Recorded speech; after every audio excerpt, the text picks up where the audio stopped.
I do, of course, of Of course. course. People who are used to live in the UK have got to stick together. Rush Shadowstormed me real good 5 years ago, and I'm still not over it. That's so on brand for both of you. Uh, that is just that's some well, it's not good clean living, but it's living all right, I guess. I would put it. All right. I mean, that's what I signed up for, you know. Can't really complain about that. Yes, whenever you play a deck that's weak to Shatterstorm, you get Shatterstorm, you kind of just shrug and you're like, whatever, that's how it is. So, anyways, Pioneer, a format I have not played a lot of, uh, basically for the last 5 months, I'm not gonna lie. I have basically played almost none of this format, and really, I kind of think it was mostly because of, how would I put it? It's mostly because paper did not launch in whatever ways. I don't know. Yeah, I mean, Yeah. yeah, like I think Pioneer, it got started at literally the worst possible time, where like Mhm. late 2019 was, Mhm. especially with Throne being the most recent set. Like this Yeah. was the exact era where all the cards were super pushed, and the best cards in every format were the same, and so there's no Mhm. real hook to playing a new format because it's like, okay, well, Oko and then Uro, well, they're the best cards in Standard and Modern and Pioneer and Historic and Legacy, and so like, why bother? A new format Mhm. doesn't really have anything to distinguish itself by. Um, and then also, just as it was getting that momentum going in paper, obviously COVID Yeah. hit, and then Yep.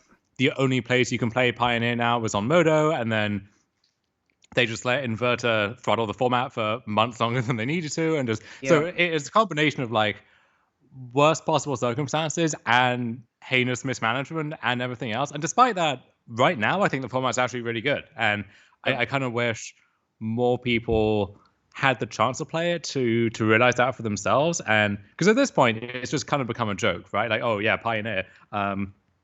It's almost a cautionary Yeah. tale. But I think the format right now it's just straight up a good format, and it's a shame that only the like hardcore motor grinders really know about that.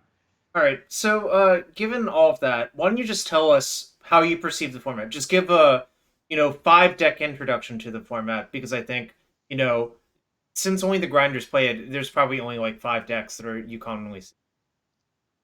Yeah, so I think my answer would be a bit different now than it was going into the weekend, and that Mhm. informs some of the choices that you see here. So going in, the narrative was, well, Five Color Niv used to be the best deck, and it's still very popular, quite successful. But is it Phoenix? Same way that it did in Modern and Historic, Mhm. is has just risen to the top, and this is the one format where you get to play Phoenix and Treasure Cruise in the same deck, so it kind of makes sense that that would be good. Mhm. The weird thing though is you could have been doing this the whole time in Pioneer, and I think when the format was announced, this was the first place that many people got to was, well, yeah, I'll just play Phoenix with Treasure Cruise, right? Because the deck was dominant in Modern at the time, and it seemed like that was the obvious choice, and it just never really performed to expectations. And there are reasons for that. Like at the start, you Mhm. had to compete with stuff like Smuggler's Copter and Oko and Field of the Dead and so on. And that's a very high bar to meet. And then, Inverter, I think Phoenix was just kind of a non-starter against that deck. But once you remove the top like 5 layers of nonsense from the format, you would think Phoenix would rise to the top. And um, I think largely with the help of stuff like expressive iteration and people just like finally picking up the deck and trying it, that happened over the past few months. And so I think for any big pioneer event in the last few months, going in, you would expect, all right, Phoenix is going to be one of the most played decks, and a lot of the top players are going to gravitate towards Phoenix. And then in terms of just raw numbers, I think Burn is the Mhm. most popular deck, and it's the thing which like. Let's say you're someone who you play a ton of Modo, you accumulate a bunch of QPs over the course of a season, you get to the end of the season, you now are just you're going to play in every event, so those don't go to waste, and it's kind of a free roll. You need a Pioneer deck. You haven't played the format in months. Your Burn is an obvious choice, powerful choice, easy to pick up and play. And so I think you see a lot of people who, you have like the very small inner core of people who actually play Pioneer, and then Yep. everyone on that like outer orbit just picks up Burn because why wouldn't you? Um, And so I think that I think those three decks are the ones with the big targets on their backs. And then the most recent innovation, which a lot of the Zoomers are responsible for, was the Jeskai Ascendancy deck, which broke out in the last round of showcases. Zach Dunn going 8-0 with that version, clinching the top 8 there. And so this is, again, another deck which really powered by Expressive Iteration and Treasure Cruise, assembling the combo of Jeskai Ascendancy and Sylvan Awakening. So this is the 2 and a green sorcery that animates all your lands, turns them into 2/2s. And so once you do that, if you have a spell to follow up with, then every spell you cast now basically is +4 mana, you're looting with Ascendancy, and you're pumping your lands. And it only takes 1 or 2 spells from there to seal the deal. And so that deck is very powerful, and it felt like people had not fully adjusted to it yet. And then the one wild card, I would say, coming into the weekend was Michael Jacob, of all people, had been streaming this Fires of Invention Enigmatic Incarnation deck to a lot of success. And this is just a wacky deck. It's like a EDH deck, and a very loosely built EDH deck, just transplanted into a constructed format. And this was what I was going to default to if I didn't find another deck that I was happy with, because it's just so sweet, right? Like, how can you not love this deck? And that deck really bombed pretty hard this weekend and failed to perform. So I'm glad that I ended up here instead. But that was I think the talk of the town going in, and then also just like the deck that I really want to be good, because how can you not love this thing? Pretty easily. It's Yorion deck, so I already am kind of not loving it personally. And also, I don't know, it's looks like a 5-color deck, so the mana sometimes doesn't work because you are an 80-card deck as well. So I'm inclined to already not love it personally. That's not everyone. Yeah. That's the thing with this deck, and also the Nib deck, is it's a 5-color mana base, which you think you would want to apply some kind of scientific process to arriving at that, and yet the mana bases look so completely haphazard that it's like people just threw darts at the board. It's like, all right, well, I want exactly 2 breeding pools and 1 survive triome, and then 1 Dragon Skull Summit over here, and it's like, either you really went in the lab and you math this out perfectly and you are a math wizard, or you just put some numbers in because you didn't want to have to do all that work. So so somewhere in the middle for the most part. But I think if you want to iterate on those decks, that's where you start, honestly. It's the mana base, just actually making sure that can cast your spells consistently. So yeah, I don't know, I'm not inclined to love that deck, but I guess that's a good segue into this deck, which I have up on the screen, which is, I believe, since I copy and pasted it from Goldfish, this is the actual deck you played in the Super PTQ on Friday. And there might have been changes between that and Sunday, obviously, but why don't you tell us a little bit about this deck real quick? Okay, so with I would say roughly an hour and a half, 2 hours before the PTQ was due to start on Friday, in a group chat I was in, Tommy Ashton, the great Stanison, sent a message saying that he just got walloped in a league by Ackerland, I think is the player's screen name. Want to give him credit here. Playing Jund Citadel with Prosperous Innkeeper. And as soon as I heard that, it's like, okay, that actually makes a lot of sense, because we'll get onto the exact role that Innkeeper plays in the deck in a second. But it was, I think, immediately clear to Tommy and to me and to the other people who heard about this that, oh, wait, that's actually a pretty big deal. Now, we weren't sure if it was a big enough deal to take the deck from, whatever position it was before to actually being a good choice or a top contender, but we wanted to find out. And so Tommy, speed ran through a league, very easily 5-0'd, locked it in immediately. And so I thought, well, I don't have a deck I like, so why not? I'll hop on board, and hey, this deck is super sweet as well, so may as well go down in style if that's what we're going to do here. And so we kind of sketched out a list. I just put this together myself, registered it for the tournament, and there are definitely some flaws in this design, which if I had had even a single game going into the tournament, I think would have become apparent, but hard to do that when you're doing this with less than an hour to spare. And we had some people saying, oh, wow, this sounds cool. Should I switch to this? And my response to them was no, you have a good list that you like of one of the best decks. You should stick with that instead of taking the plunge with us and, going down on what could be a sinking ship. as it turns out, the deck. So I top 8 the PTQ with this deck. The next day, this 75 cards, design flaws and all, 9-0'd the Pioneer Challenge to win that. Mm-hmm. And then the day after that, Milan Bayana, who I see is in the chat here, welcome Milan, won the showcase with an updated list of this deck. Yuki Ishikawa, Triosk, who you may remember did a lot to put this deck on the map in both standard and historic. He was the guy who invented Bolas Citadel, basically. He finished in the top 4 with this deck, and then there was another copy in the top 8 as well. So within the space of a weekend, this went from no one talking about this deck to 5 copies in top 8s across the 2 events, or the 3 events, and just absolutely cleaning up, being the big story of the weekend. Yeah, it's kind of a interesting point that I think Bolas Citadel is kind of just an inherently broken card. I think is really what's going on here. And really, all the other cards exist in the deck to just let you kill with the Citadel. I don't think they really do anything else, to be quite fair. And it just happens that Jund Sack might be the best way to abuse Citadel in Pioneer. That's right. I don't know if it's a useful label to say that Citadel is the most powerful card in the format or the most broken card or anything like that, but whatever metric you use, it's certainly up there, in that top tier.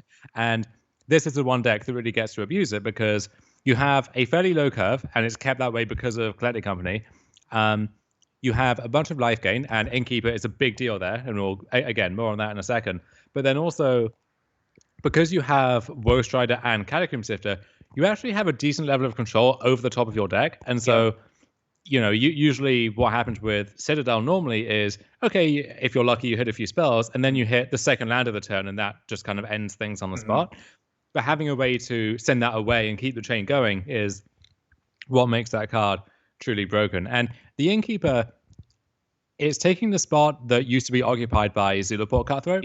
And so this was the Blood Artist analog in the format, and that was like a finisher of sorts, I guess, where once you had Citadel, you needed to keep your life fiddle buffered, and so you would play a new creature, sacrifice it to your Woe Strider, gain some life back, and that would give you the resources you need to keep the chain going. But Cutthroat is just kind of a bad card, especially in this deck where you don't have that many sacrifice outlets, and you're honestly not making that many just random bodies where if they die, you get a reward from it. So it's not a great card in general, and especially not a great card in here. Whereas the Innkeeper, you play this on 2, you get the treasure token, and now even if the Innkeeper dies, you have a Lotus Petal, basically, you can use to jump to 4 mana for Company, 5 mana for Corvold, 6 mana for the Citadel. And that's a really big deal, especially when people kill your Elvish Mystic or your Gilded Goose on site. You want to have ways to jump up in mana despite that. And then also, that life gain comes into play earlier in the game. So you go Innkeeper into Catacomb Sifter, make another body, gain 2 life, and now you've got a bunch of blockers lined up, and that really buys you a lot of time to put something together. So when you take into account Innkeeper, the 8 elves we've got here, and the geese that were in the other list, the Priest of Forgotten Gods, and the Catacomb Sifter, the Scion there, you have so many permutations of cards that can produce a turn 3 or turn 4 Citadel. And that's the main plan of the deck, basically. Is so you have all of this like fiddly sacrifice stuff where you got this incremental value coming along, and you're sacrificing something here, and you get a Mayhem Devil trigger, and all of that good stuff. And then it's almost like this is like the prelude to the main event, where if you ever resolve Citadel, the game just ends on the spot, and it's a completely different game that you're playing, and it's almost like you're playing Vintage or just some other card game altogether. Like it's a totally different animal. A question in that vein then: why is there a Corvold instead of the 4th Bolas Citadel?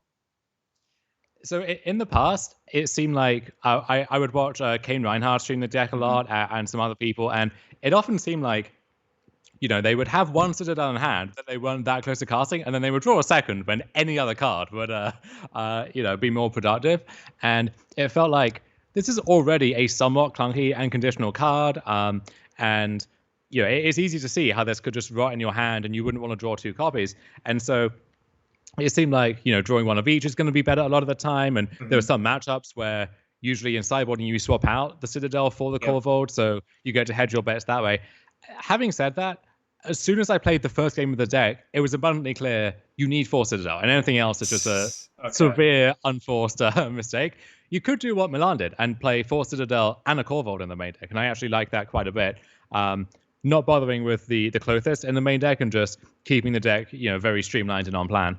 I was wondering about Clothis because in my mind, Clothis doesn't look very good in this deck on paper because the problem with Clothis is I think it's good at gaining you or draining your opponent out in a protracted game. And this deck isn't really going to do that very often unless if all of your stuff is being killed, right? Yeah, so that's mainly about the decks that I expected to be popular. So if you go back to that brief list that I mentioned at the start, one that I didn't mention was Blue-Black Control, but a lot of the Pioneer grinders are fans of that deck, and Clythius is probably the best card in the entire format against that deck. I played against Harry 13, Martin Porter, who has been on an absolute tear in the challenges with that control deck, and not to spoil too much from our match, but I played Clothis, and the game didn't end for another, 15, 20 minutes. But the game was over. Like, it was just nothing else mattered from that stage forward. And so, it's the best card you could ask for there. Against Burn is a fantastic card as well if you have even a little bit of breathing room.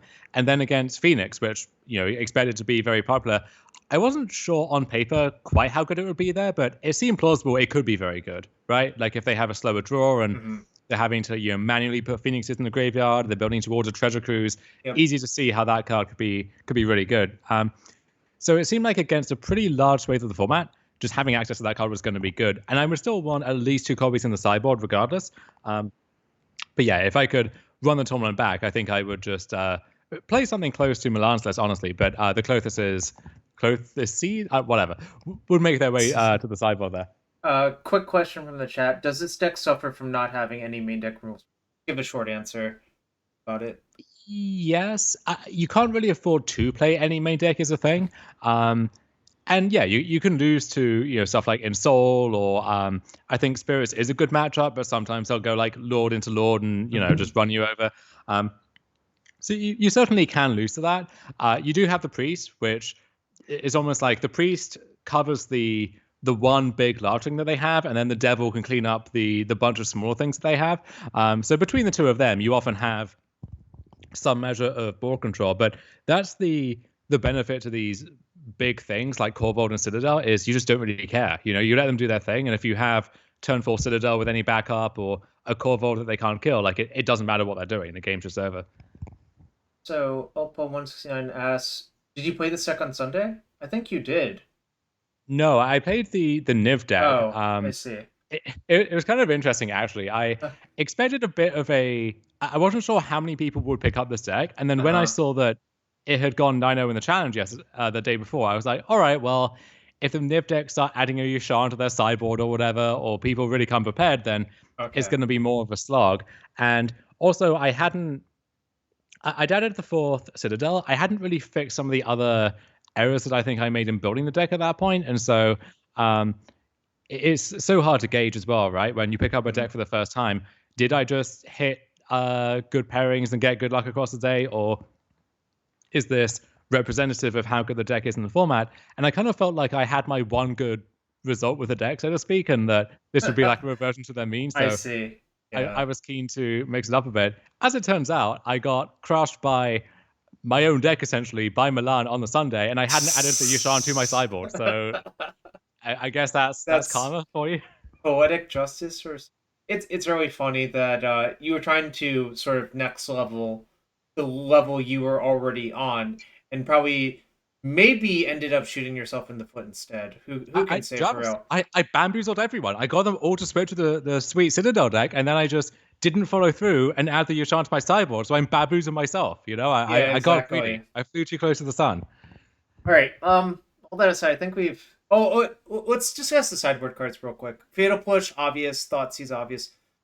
This Go Blank is not so obvious, but I mean, I've played with Mind Rot before in sideboards as excessive Lightnings. I guess there are matchups where you want Lightning plus exile with your graveyard. This card is so much better than it looks. Okay. Because so you think about a deck like Phoenix, right? Uh-huh. Mind Rot is a Oh, heinously bad card against them. okay, I see now. Or any Yep. deck like the Arcanist deck, right? Uh-huh. Okay, they're going to discard 2 cards and then untap and escape their Croaxer and attack with their Arcanist and flashback Yep. something. But uh, the kind of deck or strategy that lines up well against a Mind Rot effect gets absolutely hosed by the graveyard portion Yep. of this card. Yep. So if the matchup is about that kind of thing, Go Blank is excellent. That said, without that much Phoenix in the format, I don't know if you really need them anymore. Okay. It's just kind of a safety blanket. I would definitely have the 4 Thoughtseize and the 4th Fatal Push, but I would caution people that even though, so like against a creature deck, you're going to have targets for Fatal Push, right? Or against any kind of slower deck, Thoughtseize seems like it would be good. I would caution people not to just sideboard those in for the sake of it. I think you really need to have specific targets in mind which have a big impact on the game to justify bringing those cards in, because ultimately you care about card quality as well as card quantity, and you're already a little at risk of flooding because you have all these mana creatures and so on, and like drawing a dead Fatal Push or something, being down a card actually does carry a severe cost with it. So I would just bear that in mind.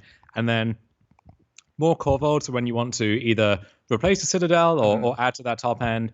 The binding should have been an Assassin's Trophy, actually, and because against the Book of Exalted Deeds decks, where they combine that with Mutavault or Faceless Haven, you really want to have one answer to that, so that when you have Citadel, you can just tear through your deck and eventually scry that up and then destroy the land and keep on going. So that was just an oversight on my part. And then just Scavenging Ooze, just cause, I suppose. Good against Burn, good against Arcanist, Phoenix, stuff like that. Lava Coil I was a little worried about Kalidas out of various shells and like Yashan maybe, and then against Phoenix, it kills Thing in the Ice, kills Crackling Drake, kills Arclight Phoenix for good. So that was just hedging my bets there. And then the Back to Nature, wasn't sure if the Incarnation deck was real or if that was going to be popular, but wanted to have the big bullet there and instant speed interaction for Ascendancy and stuff like that. So again, I would just look at Milan's list, look at Yuki Ishikawa's list, basically for a more sensible template there, I think. And the other change I would make is I think you do want the Gilded Geese in the main deck, because my logic was the issue with Goose is that the ideal curve for this deck a lot of the time is 1-drop into 3-drop on turn 2 into Company, and because with Goose you're getting at best that jump in mana every other turn, it's sometimes not doing the job that you put it in the deck for. That being said, I think it just is so much better if the game goes long, or it's such a good blocker. It helps to cast Mayhem Devil, which is actually a problem more than you might think, because its mana base is pretty disastrous.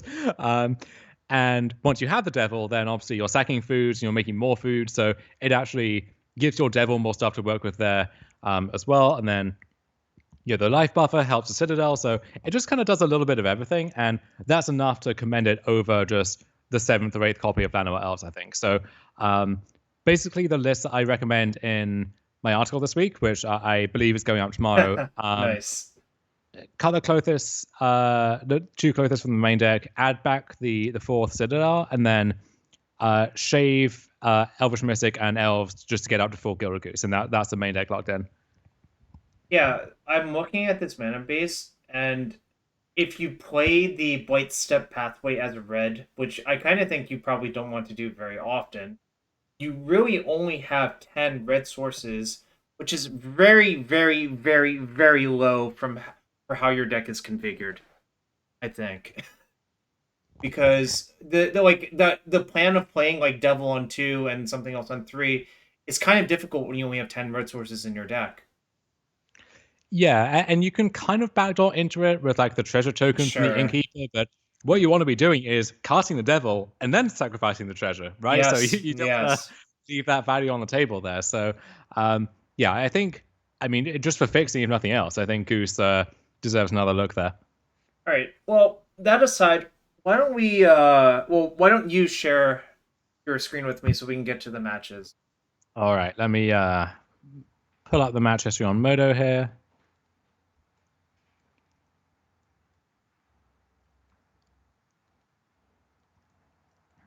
All right, so I will screen share.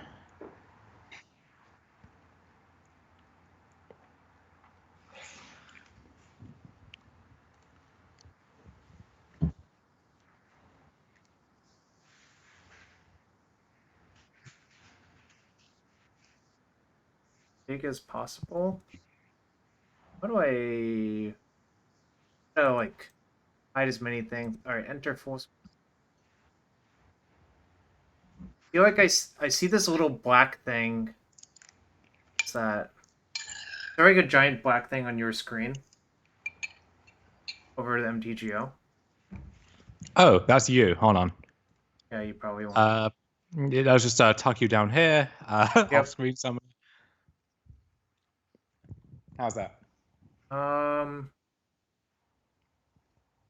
Okay. Yeah, it appears to be fine now.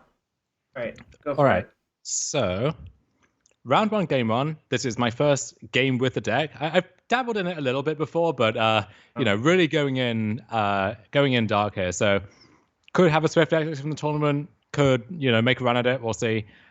So, the first thing I see, AD cards, which we know that means Yorion, which usually in this day and age means the Incarnation deck, which seems like it would be a tough matchup. But Jarvis, I got my one copy of Battle Nature, so I'm feeling very smart. Patting myself on the back for that very clever last minute technology.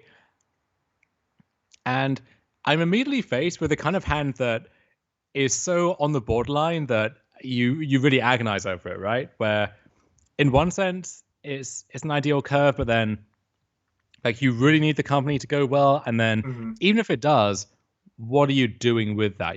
Especially against a Yorion deck where just doing stuff doesn't matter as much because they're going to overpower you in any grindy game that doesn't involve Citadel. So let's see what I end up stripping this back, and I get a very good hand here. And this is the kind of hand which doesn't need that much added to it to just produce a turn 4 Citadel, and that's exactly what you're aiming for, especially in the dark against a Yorion deck. So very gladly keeping this. I think if you draw any elf, it works out, right? Yes. Okay, that's not a huge S. Does the Yorion deck? Do any of the Yorion decks play Thraven Inspector anymore? So the book decks do, basically. The kind of White Devotion adjacent decks. They all play Inspector. So I see this. I know that's what this has to be.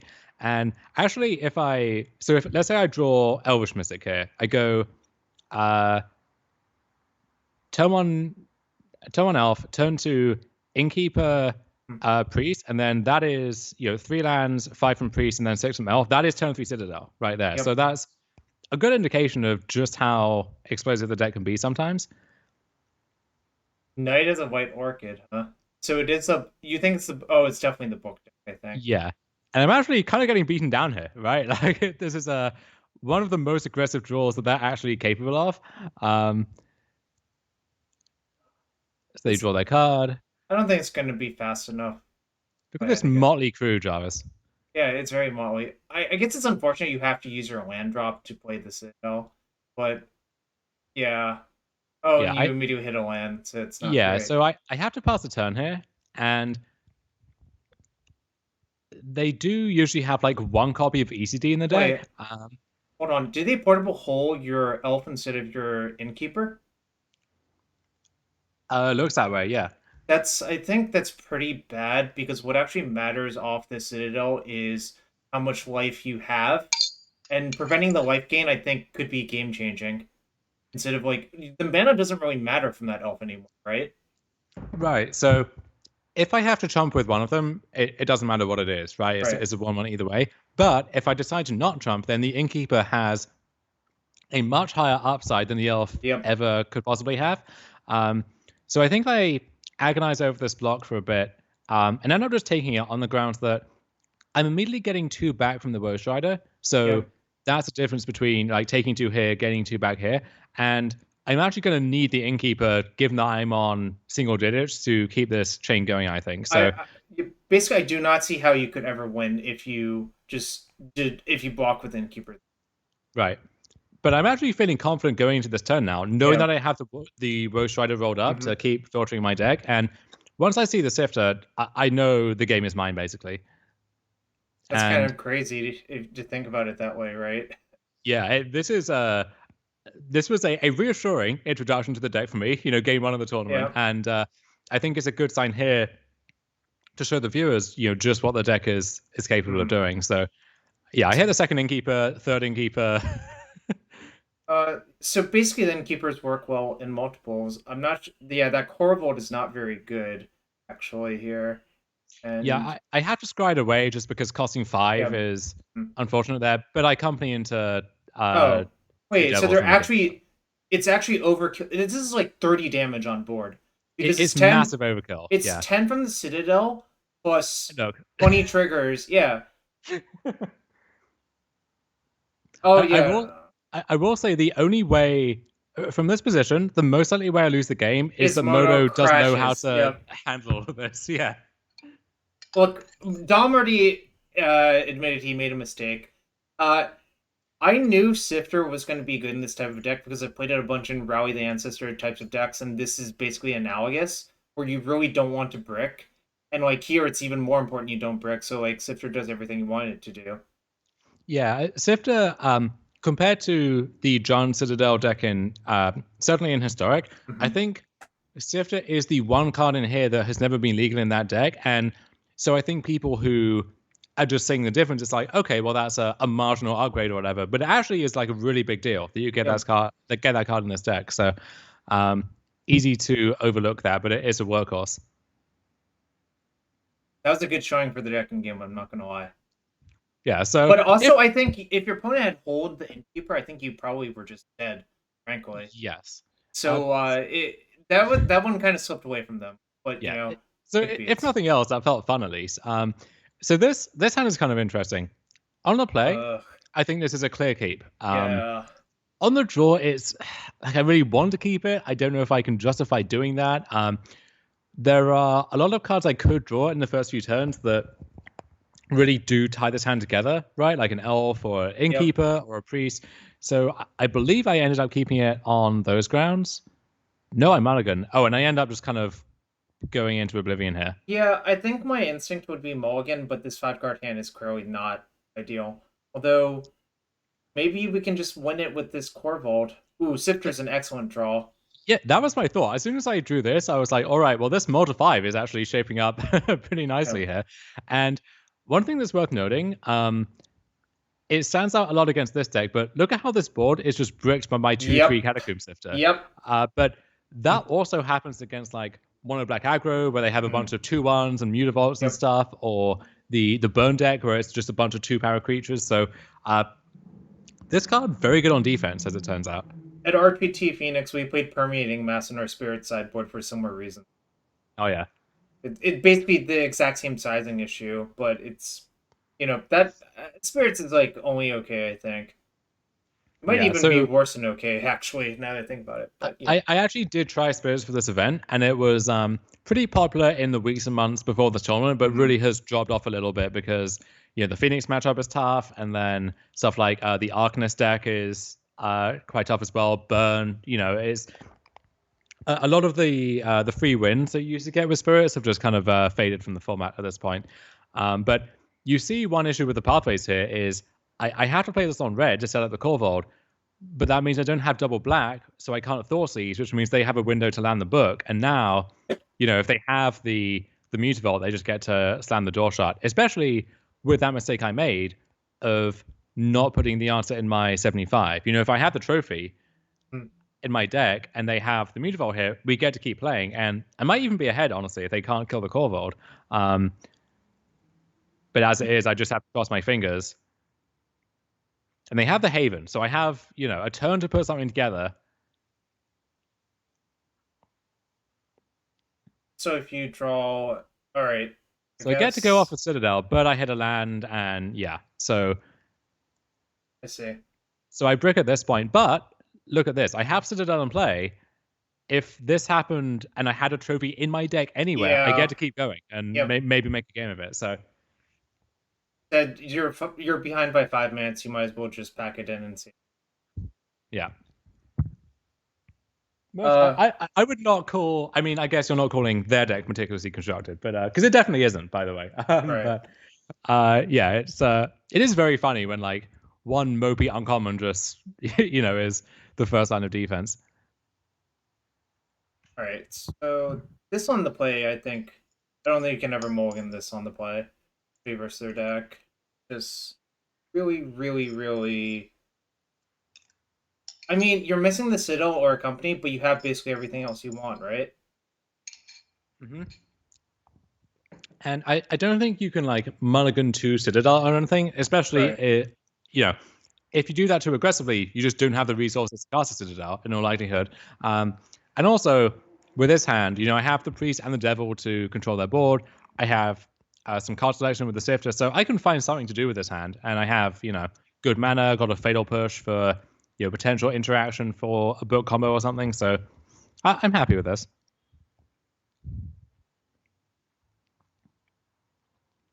So this might be worth going over quickly. I draw the elf, and instead of using my mana efficiently and playing the priest, which also could threaten an activation next turn, I play the elf just on the grounds that they're very likely to have, whether it's like portable hold, baffling end, or something. One way they could get back in the game is if they kill my one sack outlet, and then I'm not doing anything over here. So I kind of want to bait out something on this if I can. And yeah, there's the baffling end on the elf. There's also the case that like if you draw a collected company, it's so much better to just play the elf that turn anyways, right? Right, and so now the Sifter gets ended, and there's maybe some argument for sacrificing here for the Scribe, but ultimately with the Priest, I just want warm bodies lying around, and if I draw company, I want to be able to cast that. So my draw actually is not shaping up great here. Like the second Priest is kind of awkward. I don't know. It looks like you're going to beat them down to me, personally. Yeah, like another spot here where, in theory, I could play out a Priest before Devil, but it felt like, especially since Hull doesn't hit this, once they've used 2 baffling ends, I'm pretty sure this Devil's going to stick. So I just want to get that out there. And so they search for Glory. This is the tutor card that can fetch the book. So I'm kind of on the clock now, but I have the answer lying in wait. So this is kind of nice. I get to play out both of my priests, and it looks like, oh, this is one turn too slow, right? And this is their window to maybe play the book, then activate and do the thing that. Ooh, Thaia's Lancers in their deck. Yeah, this is it's a really interesting feature where it can get the book, it can get Yorion, which then blinks the Lancer to find something else. How about Sky Sovereign Console Flagship? Yeah, the list of this that won the challenge had an Emrakul the Promised End in the main deck, which that's a good way to win a long game against Control or Niv or whatever. Or this deck. If you ever Emrakul this deck, they probably just die on the spot. They got Ugin the Spirit Dragon. That's ambitious. Terrifying. Yeah. I would call it ambitious, not terrifying. So here I'm thinking, all right, why would they get Ugin at a point where I have a decent board and they have like 5 lands? And the one thing that came to mind was they must have Nykthos, right? Yep. Because if they have Nykthos, they pay 2, they make 5, they jump up immediately to 8. So they might be like sandbagging that to set up this combo. And so I agonize over what to do here because I'm having to lose most of my board essentially in order to activate the priesthood. But if I don't do this and they do have the Nykthos, then the game is over basically. So I end up doing this, not feeling good about this. Feel like this game just kind of completely got away from me. Citadel. Oh, that's not a Citadel. That is the opposite of Citadel. Wait. Yeah. So they still could have a Nykthos hypothetically.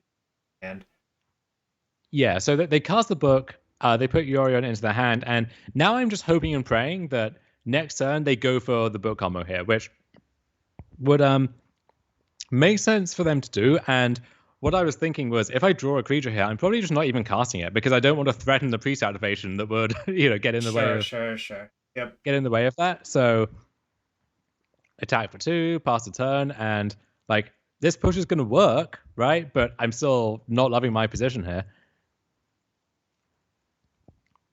So I get to eat 2 of their cards and their entire turn, but they have 6 lands, so we're building towards Ugin. But oh my, where did it come from?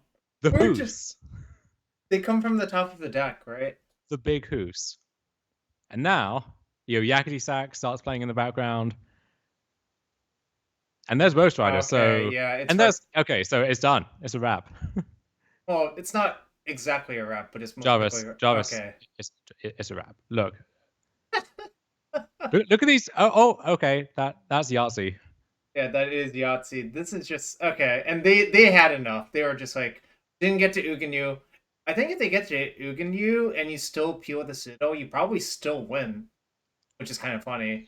Probably, yeah, which is wild, right? Like Citadel, it catches you up from these positions that I don't think any other card in the format, maybe even in the game, could hope to. It's yeah, it's kind of disgusting. That's why I love casting Tinker for both the Citadel. I mean, I feel like in Vintage you expect things on the order of that, whereas in Pioneer it's like this is meant to be the place where you get to use your standard cards, right? Bolas Citadel was a standard card. Yeah, and it did some good work there too. So King Python has a good point. If they Ugin, you probably get 2/3/3s from the baffling end, so you can probably kill the Ugin anyways. Oh, that's a good point. Yeah, it's I actually don't know if I like having Ugin in their deck to begin with, but I guess once you have Nick those and stuff, maybe it makes some amount of sense. Mm-hmm. Anyway, so after that slugfest of a match, we queue up for round 2, and it's Yorion what do we see again. Here, Jarvis? It's 80 cards. You probably hate to see it. I don't know. On a hypothetical basis, you would rather play against like small creature decks, right?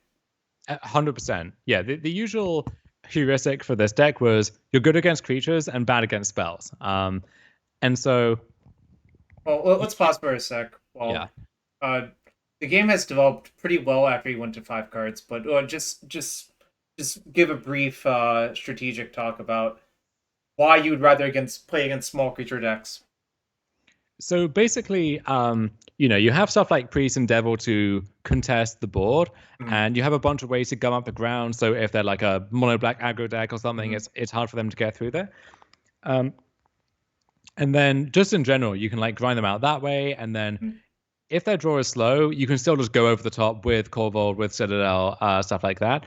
Whereas against a deck like Incarnation, for example, you can't interact with that Incarnation, and they can quickly get to the point where they fetch up the ideal enchantment that like sweeps your board, or means that Citadel isn't even going to do anything, or those decks very quickly run away with the game. And so you just don't have time to do a bunch of fiddly like Catacomb Sifter nonsense there. Sounds all right. Anyways, this was our 5 cards, but honestly, it's hard to be unhappy with this setup on 5 cards, right?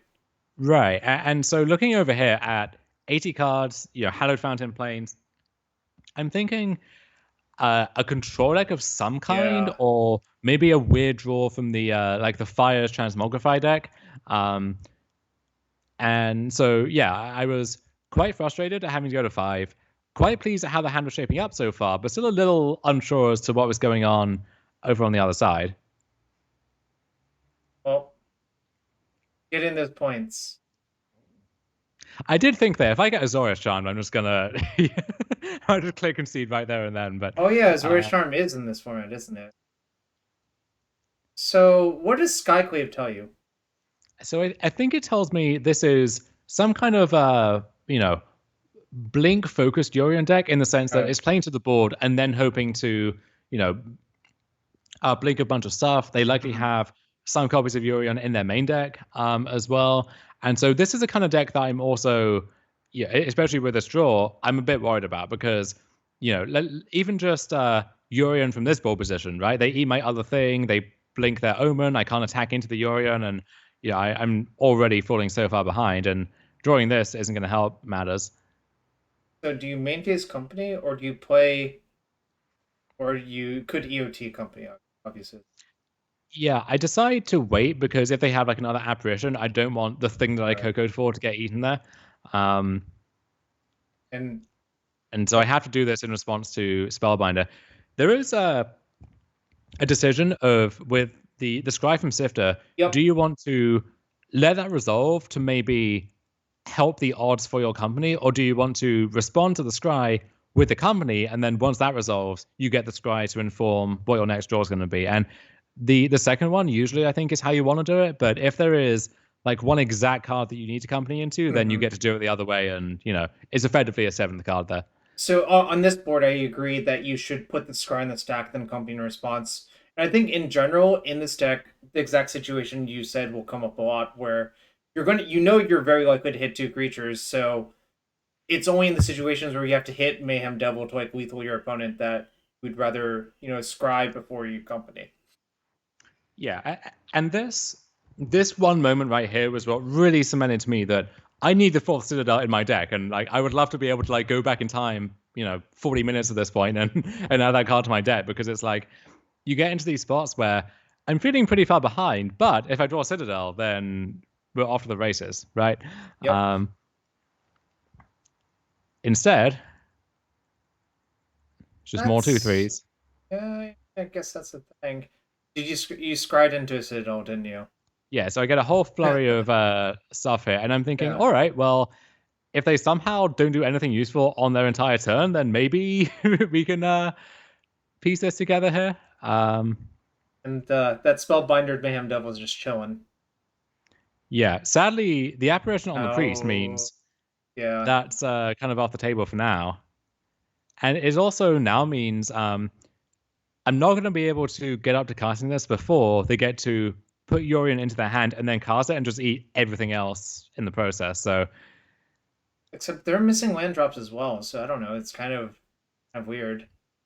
Well, so what would you make of this when they don't put Yorion into their hand, they don't crack a clue, they just pass a turn with 4 mana up? I guess that deck could hypothetically play Settle the Wreckage, but even if you get settled, is that even bad for you? It's bad for me, like, mentally, because, oh god, I got Settle the Wreckage, but the lands help you cast Citadel, so it's like, whatever? Well, I have 1 basic in my deck, and it's the Forest, which... You only have 1 basic? Oh, good lord, that's never mind, that's much worse. And actually, I understand, because your core requirements are so steep that you can't play more than 1 basic. The mana's already, kind heinous. of abominable. Yeah. I would call it heinous. Yeah, there's a... And I would like to note, you have to draw specifically a black source to pass the thing. Wait, what happened? They cracked their clue and I got a Mayhem Devil trigger, which I actually forgot was going to happen. But so now they print this, they play the book, which was the first sign that, oh god, something is amiss here. I don't hit the land for the Citadel, and so I have to just pass the turn. Now you're just hoping they don't book you again. Yeah. And they get... You got disputed. I get main deck disputed. Yeah. And then you get ECD'd. So yeah, so this one is all said and done at that point. And I like once they pass with mana up, I kind of figure this Citadel is likely not resolving, right? Yeah. And because they know what the deal is too. They know the way they lose in the spot is I play a Core Vault, I play a Citadel, and take the game that way. But it's like I have to go for it, even though it makes sense that's what they would have, because I think you could make an argument coming into this weekend, maybe not so anymore, but that Mystical Dispute was one of the best cards to be playing in Pioneer, and like a big reason to play a blue deck. And in that blue deck, you want main deck disputes if you can afford it at all. Like that's so many of the top decks were blue decks of some description that made a lot of sense. But so let me ask you how you sideboard real quick, just right click view sideboard, I guess. Because I know you talked about Thoughtseize. So it looks like you shaped around the edges for Thoughtseizes, and what else? Just the Thoughtseizes and the 1 binding. Okay. Yeah, and so Klothys came out, and then just shaving some of the mana creatures and like 1 priest, because the mana generation from the priest can be good sometimes, but like against a deck with a bunch of Thraben Inspectors and Knight of the White Orchids and so on, it feels like the actual like sacrifice text on that is not going to come up too often. So Right. you don't really want to draw 2 copies of that card. So yeah, I keep this hand basically because it's good lands, mana, and 2 Thought Seizers. And so I'm not doing anything just yet, but the Thought Seizers buy me time to find like an action spell, So and then hopefully I can parlay that into. What did we actually see from Thoughtseize? We saw no lands. So you took the Skyclave Apparition because the Thraben Inspectors are kind of whatever. Skyclave actually does something if they get to lands, and the Elspeth, Conqueror's Death, or Elite Guard Mage are unlikely to be relevant in the time frame. So I guess the question is Skyclave or Portable Hole better to the actual question? Yeah, and I don't really care about either of these getting hold. And so I just want to protect whatever I hit with the company. And so, I take one apparition, maybe take the other one, and then the coast is clear for whatever I hit there. And I'm hoping that they just miss land dots for a while, which is what ends up happening. So I take the other apparition, land a priest, and now, so they miss again, and I'm feeling pretty good here. Did they keep on 7? They did, yeah. Interesting. I'm not sure it's actually wrong, but it's definitely interesting. Yeah, so I company into. They've had enough. They've had enough. 2 creatures, which is basically 4 creatures, and so they're done at this point. So that one kind of felt like a freebie. Well, you take the free ones. Yeah, and then definitely take the free one. And then I think I bought it back in the 4th Innkeeper for the 3rd Priest for this game. That's probably correct, actually, versus them in general. Yeah.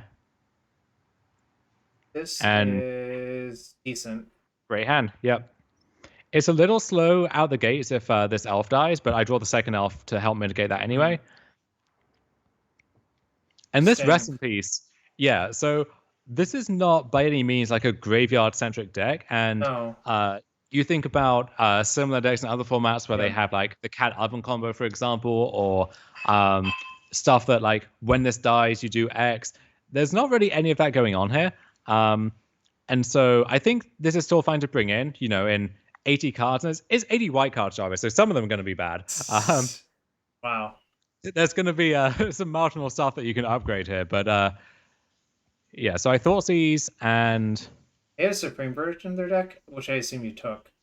They have, so look at this hand. It's triple white card, blue white card, and then 2 Field of Ruins. So they can't actually cast any spells just yet. And I take the Verdict because, like, this is going to be a longer game, and that Verdict is going to be good against me. And I am defenseless against the book plus a land, but they don't have that 2nd piece just yet. They can't even cast the book this turn, and so I'm going to have some time to maybe bob and weave around that. So I kind of think Bolas' Citadel lessened the vulnerability of this deck to Rest in Peace, is what actually happened. Yeah, definitely. Thank God you have 1 force in your deck.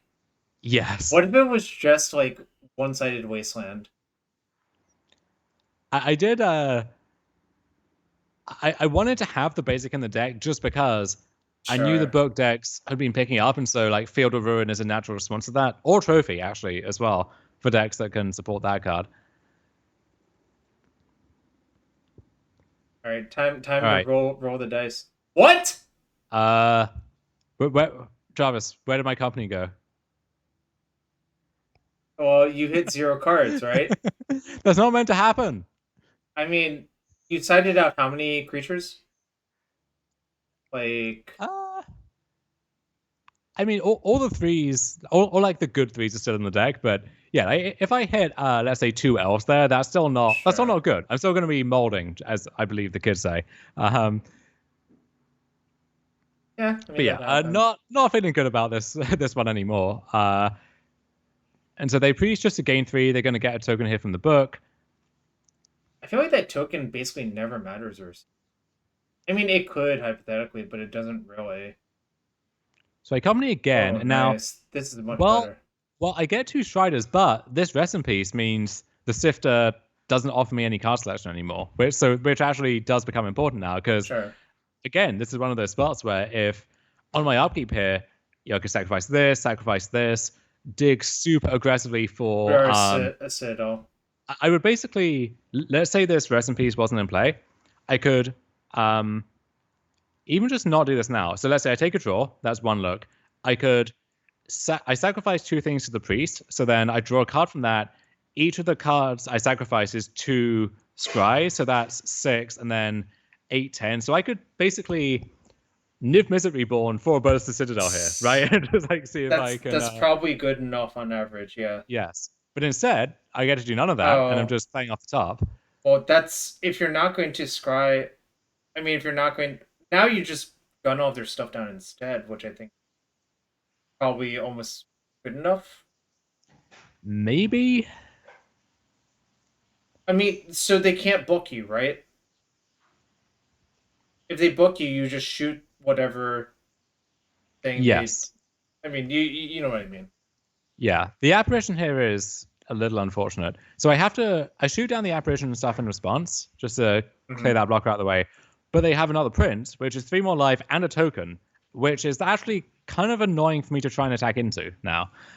So they're kind of scrabbling to say in the game, I just hit a land, don't scry into anything useful. Do find another devil, so that's nice. Yep. Agree with this. I think just like trying to push on them until they die to your beatdowns is good.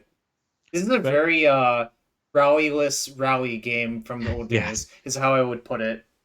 I mean, if you look at how the past few turns have gone, this book has just like made 3 angels, right? And so each turn they've gone make a blocker, gain 3, make another blocker, and I am kind of slogging through it, but okay, sure. well, yeah. And I actually end up sacking the devil just because having the Strider with the Citadel is so useful, and once you have that going, like eventually you just find the 4th devil or whatever. You had to play the 2nd Citadel immediately.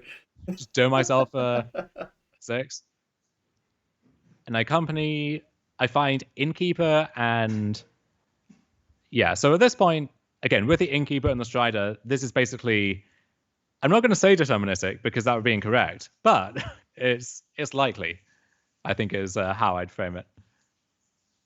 Keeper's really deck. I think that's a huge gain. Yeah.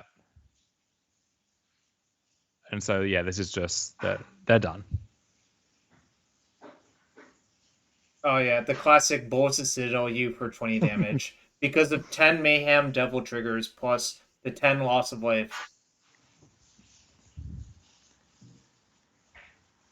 So yeah, good start so far for the deck. I would think on average you do not want to play those matchups because if they Splinter Twin you, quote unquote, your deck is actually poorly set up for that because you literally don't have Assassin's Trophy in your deck.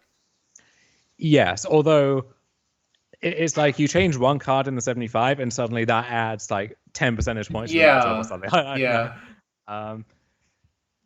And I think in general, especially with 4 copies of Citadel, I think I'm fine with that matchup where you just that is your like 1 card combo basically. That's your Peer into the Abyss, your Ad Nauseum, your Escape Shift, so to speak. Plus 27, I think the fact that it makes a treasure does make it better than Essence Warden. But that is an interesting question to think about, for sure. Yeah, the treasure, I think, is a big deal. And on top of that, the treasure actually fixes your mana for Citadel sometimes as well. Yes. Because, like, with the pathways and all the green mana, triple black is not trivial. Yeah, I actually think your mana base is about as bad as it can be while still being functional. Jarvis, you have no idea how badly I wanted to cut Mayhem Devil from this deck and have, instead of this horror show of a mana base, you get the best mana base any deck has ever seen in any format. It's just like 16 perfect dual lands. You've got Blooming Marsh, Pathway, Overgrown Tomb, Mana base. Hold on. You said Pathway, and you described it as a dual land. My friend, I have to tell you, that is a lay of the land that costs 0 mana, and you just choose which side it is. I'm so sick of people treating it as a dual land because it's not. The way it actually plays out is the problem that you've listed with the deck, right? Okay, but imagine this black-green deck with 12 dual lands, sure. Like then 4 pathways, Then you could play Yes. like an Urborg. You could even play some like Lair of the Yes. Hydras as a mana sink. It would be beautiful. But Mayhem Devil's so good. I don't know if you can do that. Well, my question to you would be, how would you actually like make sure your Citadel kills your opponent the turn you like resolve it, right? You would just add back like a card or two to the deck, I think. Uh, yeah, but the problem is, I think Devil is so oppressive for small creature decks that it's probably correct to play it, even though you have a bad mana base. It's weird because this deck may end up being like let's say this deck continues to rise in popularity. Yes, and at that point you can't yes. play these small creature decks, and so then there's less need for Mayhem Devil, which actually is it's not a sacred cow when it comes to sideboarding. Like often against a deck like Control or Niv Mizzet, that is a card you shave down on because it's basically just a 3/3 most of the time. And so if the format moves to where it's like the mirror and those decks, the issue then is Mayhem Devil is the best card in the mirror, so you need to fix that problem somehow. But Wait, I can dare to dream, you know?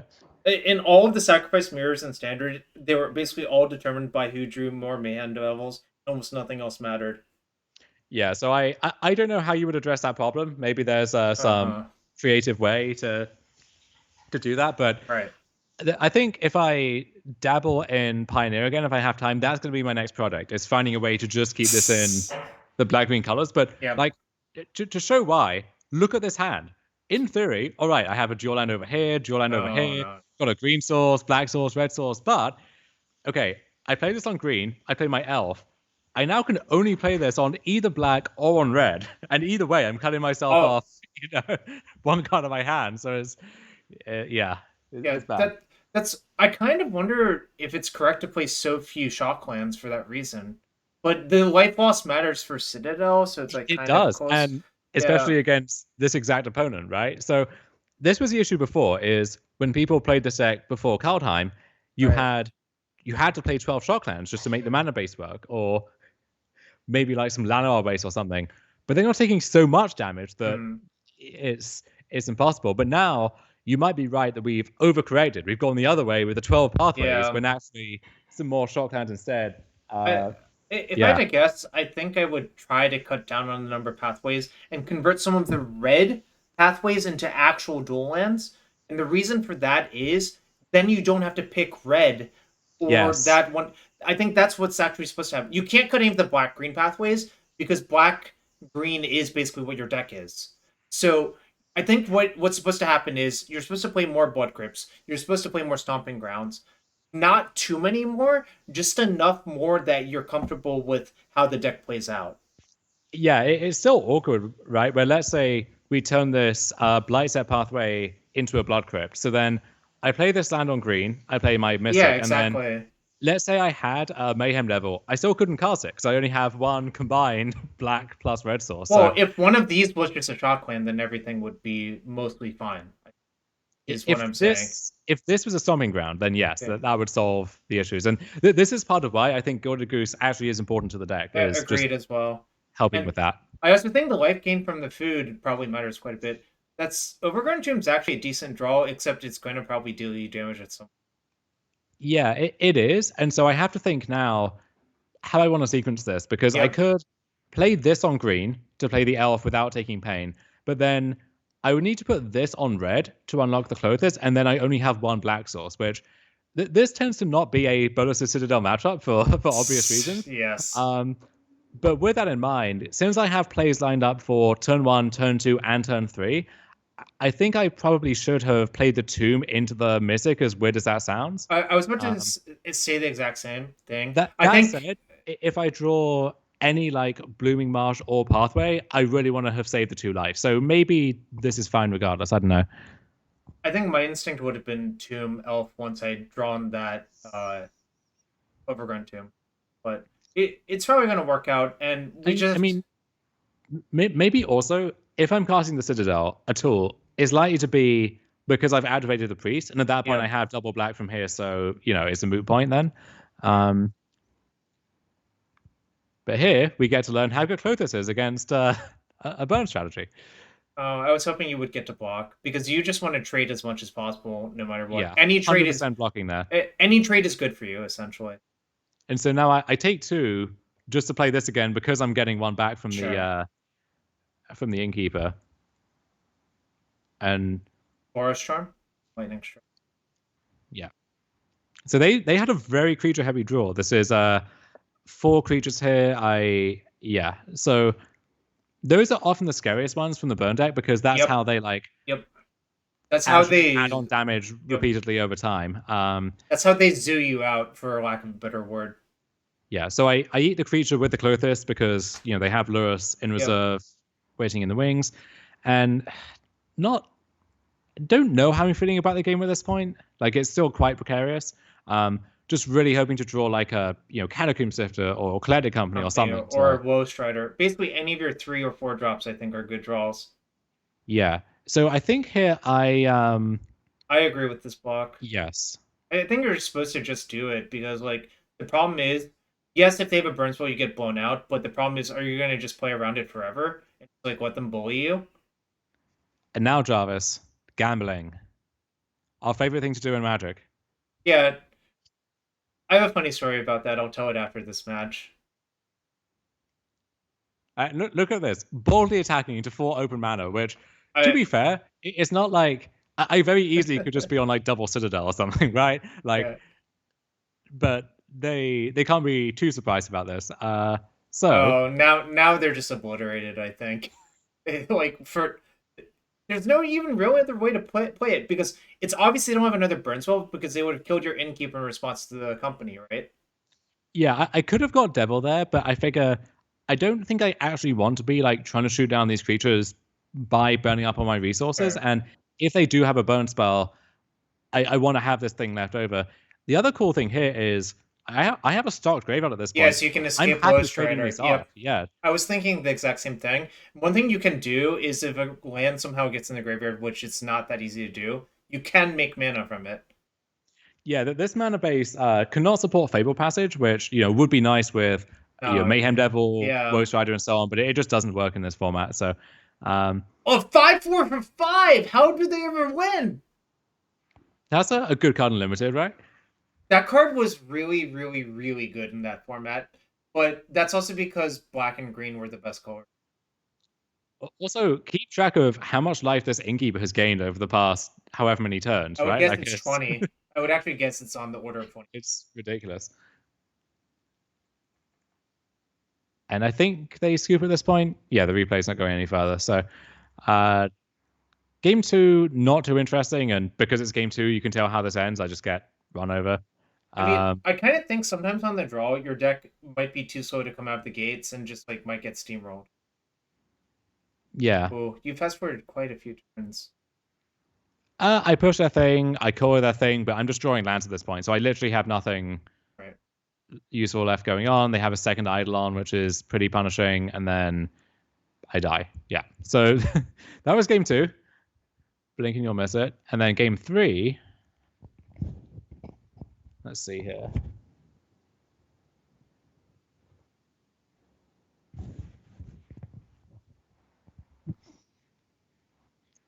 I would like to play first.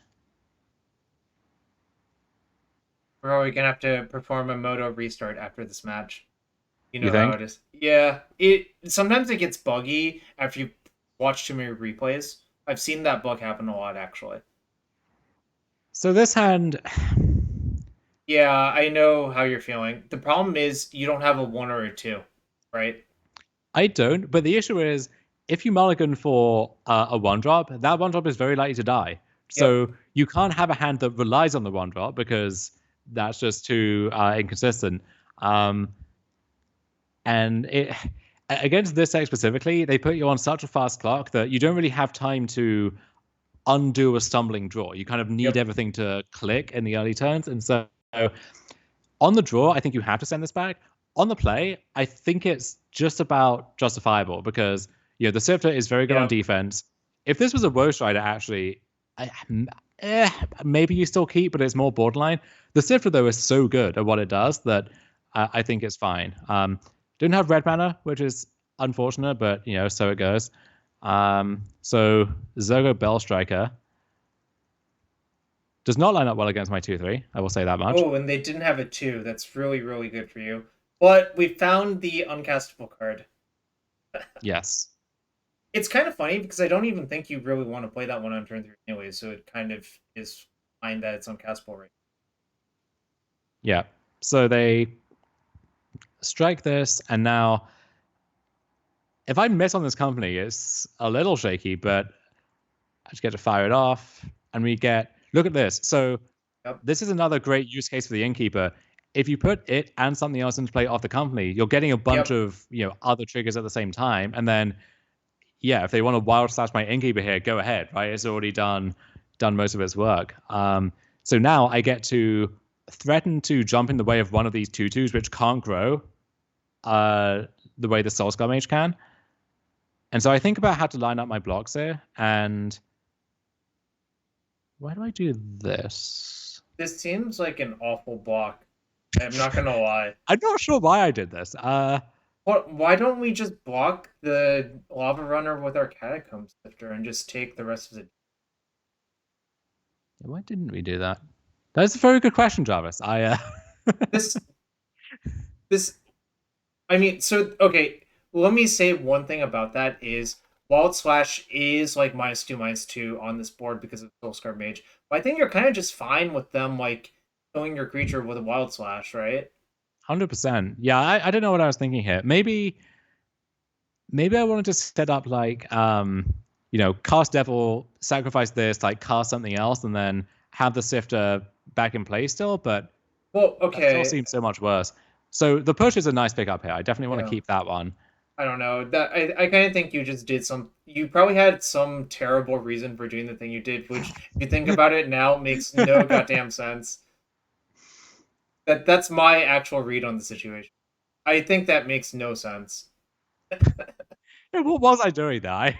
That doesn't make any sense, right? Like, what the hell just happened right there? We just blocked in such a way nothing died, and we didn't really force him to have anything. Now, Mush, I would love that excuse being made on my behalf, but if we take a look at the sideboard here, we got a... Yeah, no. I absolutely knew there were no Citadels left in our deck. It's actually impossible.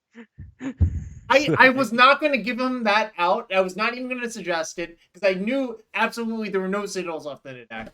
So I got nothing. So I really cannot. Yes. Moto. Okay, let's restart Moto now. Okay. While we're making fun of me.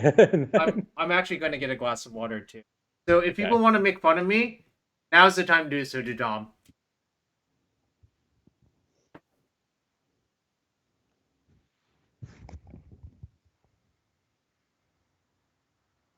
Well, most apparently I was not paying a huge amount of attention either, so there we go.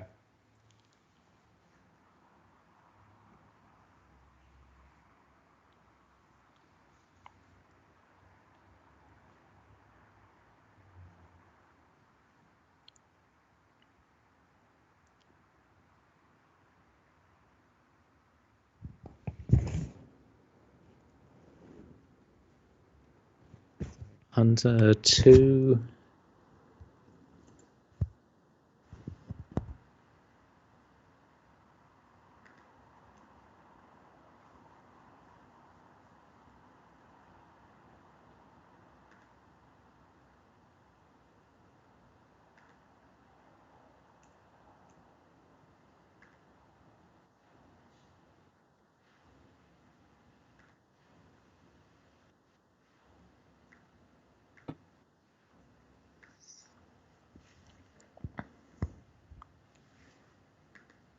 All right, I'm back.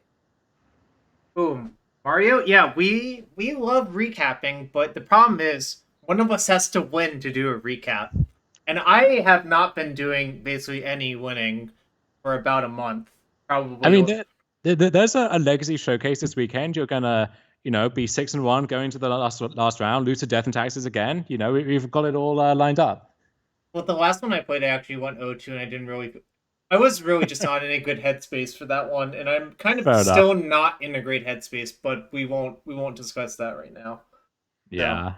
So, well, the one I went 6-1, I lost round 1 and I lost round 8, which is basically maximum pain if you think about it. Pingu, Yuri on Death and Taxes won like 2 challenges on back-to-back weekends, so that deck is everywhere now, which is, you know, I guess good news in a sense, depending on where your sympathies lie. But I heard you might play it. Jarvis, you just blow it up. I mean, I guess it's not blowing out my spot because when I reveal Urian as my companion, they just know what the deal is. But Yeah. Look, you're a loose cannon. Didn't we already watch this game? Oh yeah, yeah, but we didn't skipping watch ahead. it. We didn't watch the conclusion of the disastrous block that made no sense. We can watch my puns again. Yeah, I was kind of thinking maybe I show up with Doomsday on Saturday and just clan on all these Yorion Death and Taxes gamers, but we'll see. Have you played Yoria or have you played Doomsday before? No, I don't need to. Just go in blind. Works every time. Also, I'm actually surprised you didn't take Cauthus there over the Innkeeper. Yeah, I mean, I think my thinking was I actually just like need material, and my plan here is so I'm going to get at least 1 life here. If the Innkeeper lives, it's another life off the Scion. I'm going to untap and either Strider or Collected Company, and so that's at least 2 more lives. So it felt like that just converted into more, but then I just chum block with the Innkeeper anyway. So why are we watching? Why did this happen again? I still don't understand. What the hell is that block? Jarvis, if you play Yori on Doomsday, do you get to select more than 5 cards? No, you only get 5. But actually, there's actually a slight advantage of doing that. You could put more stupid 5-card piles in your deck. Do they just? Oh, they conceded here. Why the? Yeah, what? Because you topped on your scries, they conceded. Oh. Don't ask me. It still doesn't really make sense. All right, on to the next game. All right, we'll take it. Now, see, this is where I wish I could draw the cards just to see what my company would have hit, but oh well, there we go. You know what it is? You probably got distracted by your cat. I'm calling it now. That sounds likely. I mean, I'm distracted by him right now. Okay, so we are against the lad himself. What do you call him? The lad? Yes. The artist formerly known as Martin Porter. Wait, is he not known as Martin Porter anymore? I'm confused. He's Harry 13, Jarvis. Says it on the screen. But his name's not actually Harry. Well, neither's yours. I don't understand. But I don't make my username Harry 13 or Harry 14. It's pretty simple if you ask me. Anyway, so I keep this hand because this is the best Garden Pioneer against blue-black control, and I have it in my hand, so snap it off. What you actually mean is that's the best card in Pioneer versus Harry 13.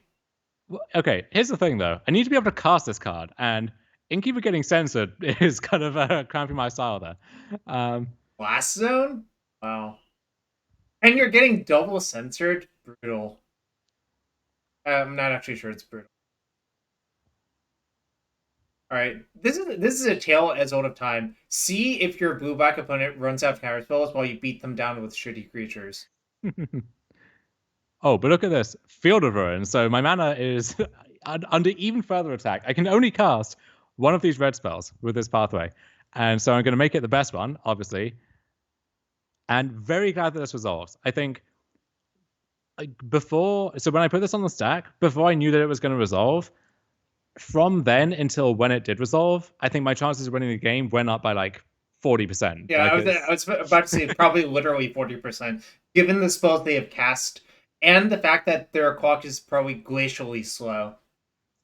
Yeah, I don't mean it like increased by 40% of what it was before. I mean just add 40 to the. Yeah, I agree. I agree with that. Yeah. and I don't attack here because Shark Typhoon. Yep. Yeah. I think they probably don't have Shark Typhoon based on that last turn. I think you just cycle to get a clock going, right? Yeah, so maybe that means I'm meant to realize that and start attacking. But honestly, my priority at this point is just not die. Because if I don't die, I'm going to win the game. I think the latest list from Harry at this point had one 5-mana Ashiok in the main deck. Yeah. But that's the only way that they can deal with the Clothis. So And they were forced to escape their queen. Yeah. So now I get the free attack. Now you get to cast all of your spells because they probably don't have a counterspell that costs blue in Pioneer. Yeah, and they've used 2 senses already, so not as concerned about that.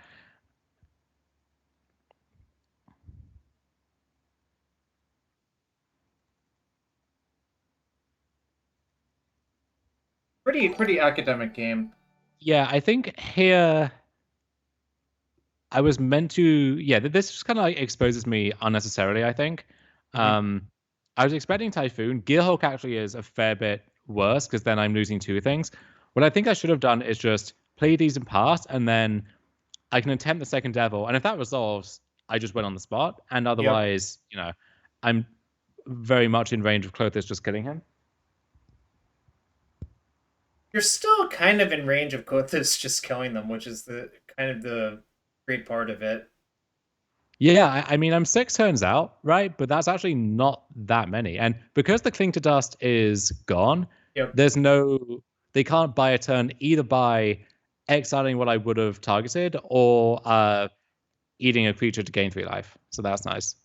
Well, what they can do is pump this Blast Zone up to 3. But they don't. So this is interesting. They go up to 4. I think they're worried about, if you look at my mana situation, I can't actually cast Citadel yet. So it would make a lot of sense if I was on Citadel and needed that third black source, so that 6th land, Got it. to get that done. And they had the event to clean up these 3 drops anyway. But Collected Company, we take that one all day. Yeah. One thing I could do here, if I didn't have this Row Strider, is to actually have the Strider, is to have the Devil triggers shoot my own Strider so that I could then escape it again. That's a trick that comes up sometimes.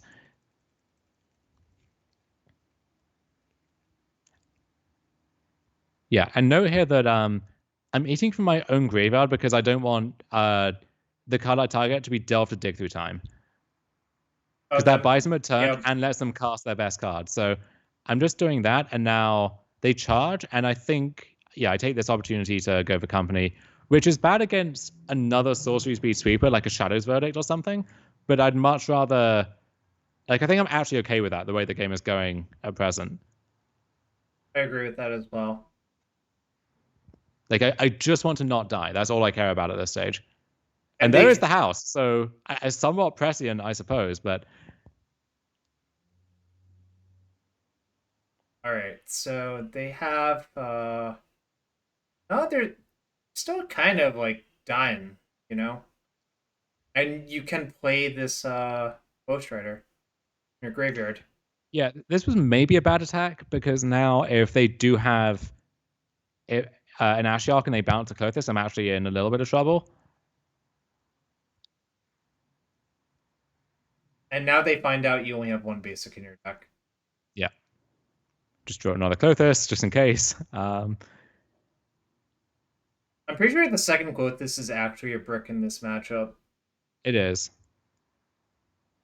I mean, drawing the first one is so good, or getting it into playoff company, that, I'm very happy to have 2 in my main deck in this configuration. But yeah, so that Clothis won the game by itself, I think is pretty safe to say.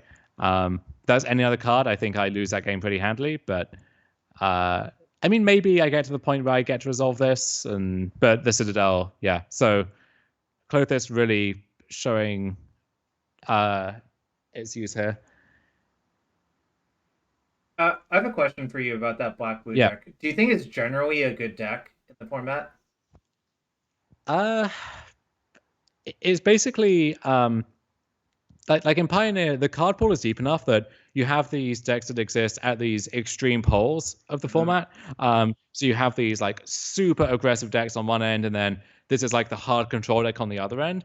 And so if everyone's playing stuff like Niv or these really slow grindy decks, you play blue-black and you feast on those. But then when the most popular deck is Burn, right, or you have a bunch of these other aggro decks floating around, and then you have to beat those decks and the grindy decks at the same time, that's when I think it gets tricky. Well, my counterpoint to that is, how many counterspells does that deck actually play? If it's not a bunch of actual counterspells, is your Niv matchup even that good? That's the thing. It's So you have like Force Sensor, but if the game goes long enough, then Mhm. those aren't doing the job there. And then it's usually like Force Sabotage and maybe one or two others, which is Okay. not that many. So you can sometimes just like brute force your way through as the Niv deck if you're given enough time.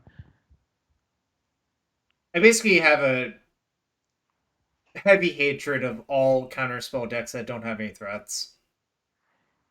Yeah, I think in general in Magic these days, it's a lot better to be proactive in some capacity. And maybe you're like a combo control deck, and so like you think back to when Inverter was so good, right? It could Mhm. play a control-ish game for the first few turns, and then just immediately flip the script and seize control. Mhm. And that's kind of the space that you want to be in. I don't think you can really do that with the blue-black shell nowadays, but Sure. so I lead on Strider here because if this gets censored, I'm fine with that. The Strider can escape later on, the Sifter can't. And if I do get to start attacking, then, it's another point there. I guess it's 3 either way with 2+1, but. So this is kind of a catastrophe, right? Just fire it up. Oh my god, yeah.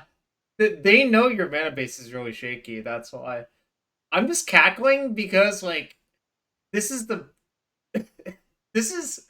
I don't know, you just had this coming, I guess, kind of. There How. were a lot of times in this tournament, but I wanted to have a basic swan. I can tell you that much. But so I see Mayhem Devil, which I just can't cast anymore. So No, you stripping that one can't. away.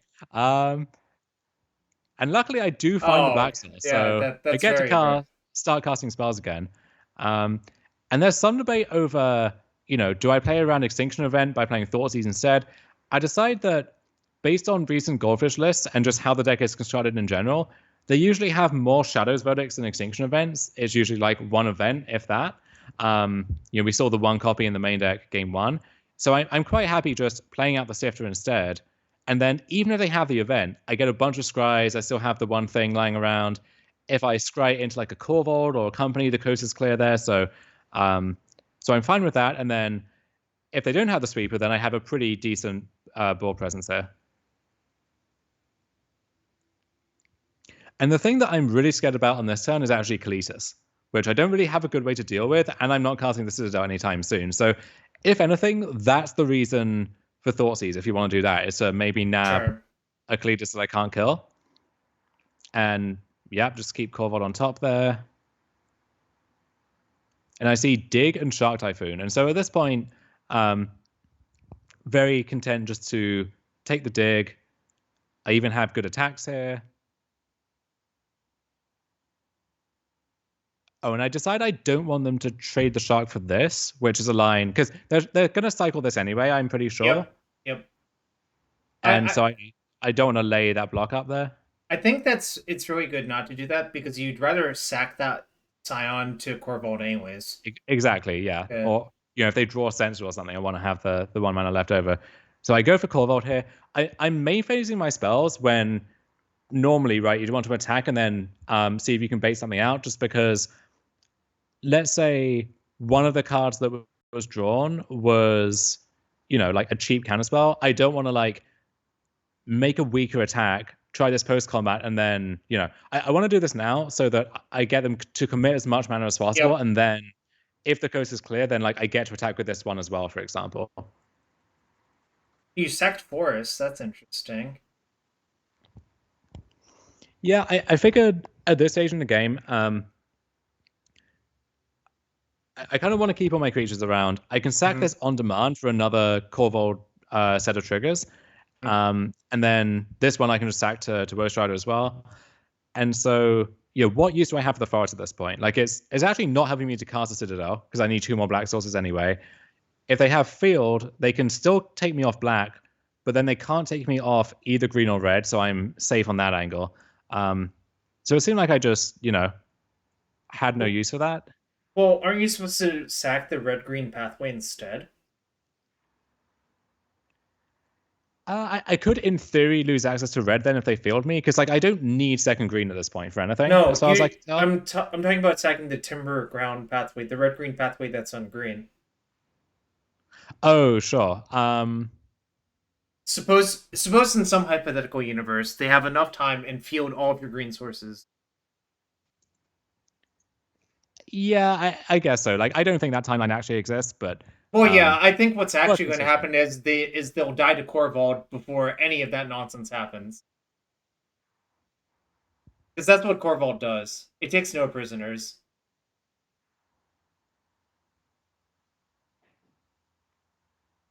So And note as well that ooh, the go blank yeah, is coming. Sorry, go ahead. I just wanted to comment on the go blank. yeah, note that Corvold does not actually um die to Heartless Act anymore as well because it just has a Yep. bunch of counters on it, which is nice. What I think I should have done is play Priest pre-combat and so then um yeah, so I could attack. I could sacrifice one of the tap lands instead, grow this to 8 still, and then if they have Gearhulk, this can get up to 11 and just be lethal on the spot. But because I can sack Yep. Sifter. Yeah, I sack Sifter, Priest. Although actually, no, I'm still one short, right? Because, Well, you just play Llanowar Elves as well, right? well, I drew that off the Oh, I Corvold see. trigger. Yeah, because you can't sack Strider to itself, so that Yep. actually doesn't work. Yep. I mean, I'm still feeling fine about this game at this stage. And so, yeah, I decide to, because they have the Bloodstone on 3, I decide to cash this in, get the card now, go blank them, play the elf, and then even if somehow Corvo dies, which is pretty hard to do at this stage, it has to be like exactly Extinction Event, I think. I still have a bunch of stuff left over and Citadel in reserve, and yeah, they don't have it, so just play my cards, force the attack, and then we are good to go. Well, they could draw Extinction Event on exactly this turn cycle, but But it doesn't even help anymore because if they have to name odd, and then I have these two, I just like oh, I play see. another Yeah. Corvold or I company, activate this, they sack their Gearhulk. It's yeah, they're kind of in Silkswang here, I think. So they have Enter the God Eternals, which is kind of interesting, but it's actually That's not close to enough because yeah. Corvold is dummy thick. Corvold takes very few prisoners. Or you're just main facing this. Nope, you're just casting that one. I see. Yeah. Yeah. So yeah, that was a good way to finish them. I kind of think the lack of a good answer for Corvold means if Corvold ever gets into play, it's just too much, right? Yeah, some lists have a Ether Gust, but Gust doesn't actually have that many good targets in this deck on the whole, right? Where sometimes you get a devil, sometimes you delay a company for the turn or something, or you like gust something back and then Field of Ruin, but it's yeah, it's not ideal.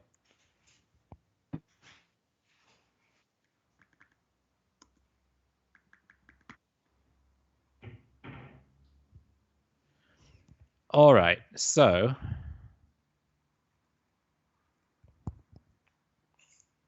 Ooh, we got some in Soul Artifact opponent here. yeah, this is the deck that I was very close to defaulting to if I hadn't Uh-huh. heard about this Jund deck. Um, was not thrilled about the Phoenix matchup, but quite liked everything else. And was expecting that to be a big issue. It turns out Phoenix was not really anywhere in this tournament and didn't do very well. So maybe in Seoul would have been fine regardless. But Right. yeah, this is a pretty strong start from them. And within Seoul, you really feel the difference between being on the play and being on the draw. Yep. But like if I'm on the play, then I think this game looks totally different. As it is, You're still kind of fine, honestly, right? eh, maybe. Depends on what this company hits. That's like a good start. I mean, are you even dead to it in Soul? If it's in Soul plus Shrapnel Blast, I guess you die. Right? Yeah. So Lurus means blue-white normally. There have been some Jeskai lists, but those mana Hmm. bases are as heinous as you would expect, like even worse than this one. So What's going on with this? I'm not sure. Do they concede? I don't think they conceded at this point. Does Cataclysm Sifter break replays? I guess it does. Sad. Seriously? Jeez. Yeah, it says playback finish exiting. Wow. All right. All right. Well, we'll see if I have I don't no even remember idea. if I won that first game. I guess we're about to find out. I have no idea if you won or lost.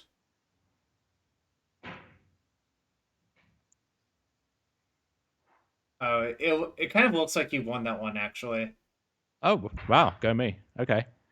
Okay, well, let's read the black staff again. Yes. Okay. So this is it costs blue, and then you can pay 1 and a blue and tap it and keep it tapped to essentially ensoul an artifact into a 4/4, and keep it that way. And so this is the big addition to the deck, and I say one of the best cards in it, like even more so than actual ensoul artifact.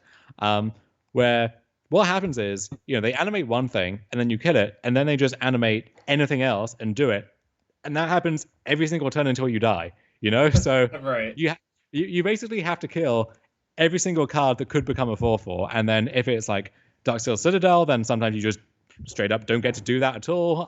So yeah, this card is fantastic, and this one of the scariest things to see on turn one here. So it's like, am I meant to Lava Coil the Ornithopter? Because then they just suit this thing up. Oh, Hushbringer is kind of nice versus you, except you It kill really it. is. Yeah. Yeah. But look, I take 9, and Oh. yeah, all right. Well, Okay. okay. Okay. We figured it out. You won game one, but that game was not remotely close. Yeah. And this actually happened in a lot of games where it felt like I was kind of getting unlucky, where I would just flood out a bunch, draw 3 lands in a row or whatever. But when you look at how the deck is built, that's not too unlikely, because you have like 22 lands, 8 mana creatures, and then 4 innkeepers, which are functionally the same a lot of the time. And then if you're boarding in interaction, then often that's kind of conditional. So it is easy just to end up with a whole lot of nothing. But Did you cite in Bindings of the Old Gods? I did not. No, I figured 4 mana is just such a lot. Mm. And it just felt very clunky. Maybe that's a mistake. This is where I really wanted to have the 4th Fatal Push, and it was kind of just a mistake, Right. I think, not having that in my sideboard. I actually boarded out Lava Coil here because dungeon information. Like as I said, it's not even good against black stuff, even though it makes 4/4s. Ensoul makes 5/5s, and then as a 2 mana removal spell, it's just not that impressive. And as I said, there is a cost to putting these 1-for-1 cards in your deck. So I was pretty happy with this opening hand. Oh, I mean, it's nearly perfect, right? There's some consideration to trading the Mystic off there when they've already mulliganed and so on, but I think because I didn't have the like, I want to make sure I hit my land drops, I get to cast a company, I want the body for the priest. Like, and if they ensoul up this or something, then obviously I'm fine with that. So I guess they mulligan for Hushbringer, huh? I don't know if they did that. I think ensoul gets a lot of draws that just don't really function, and you have to be willing to throw those back. I see. So they had double Hushbringer, but they're not actually doing anything. And so look at this. I get to play Mayhem Devil. And now this is a nifty trick here. So when you have Priest and Devil, you activate the Priest, your Devil triggers go on top. And so if they have some like mopey X one that they were hoping to sacrifice to the Priest, you just get to snipe that down and move on with your day. And one thing that I actually missed here was that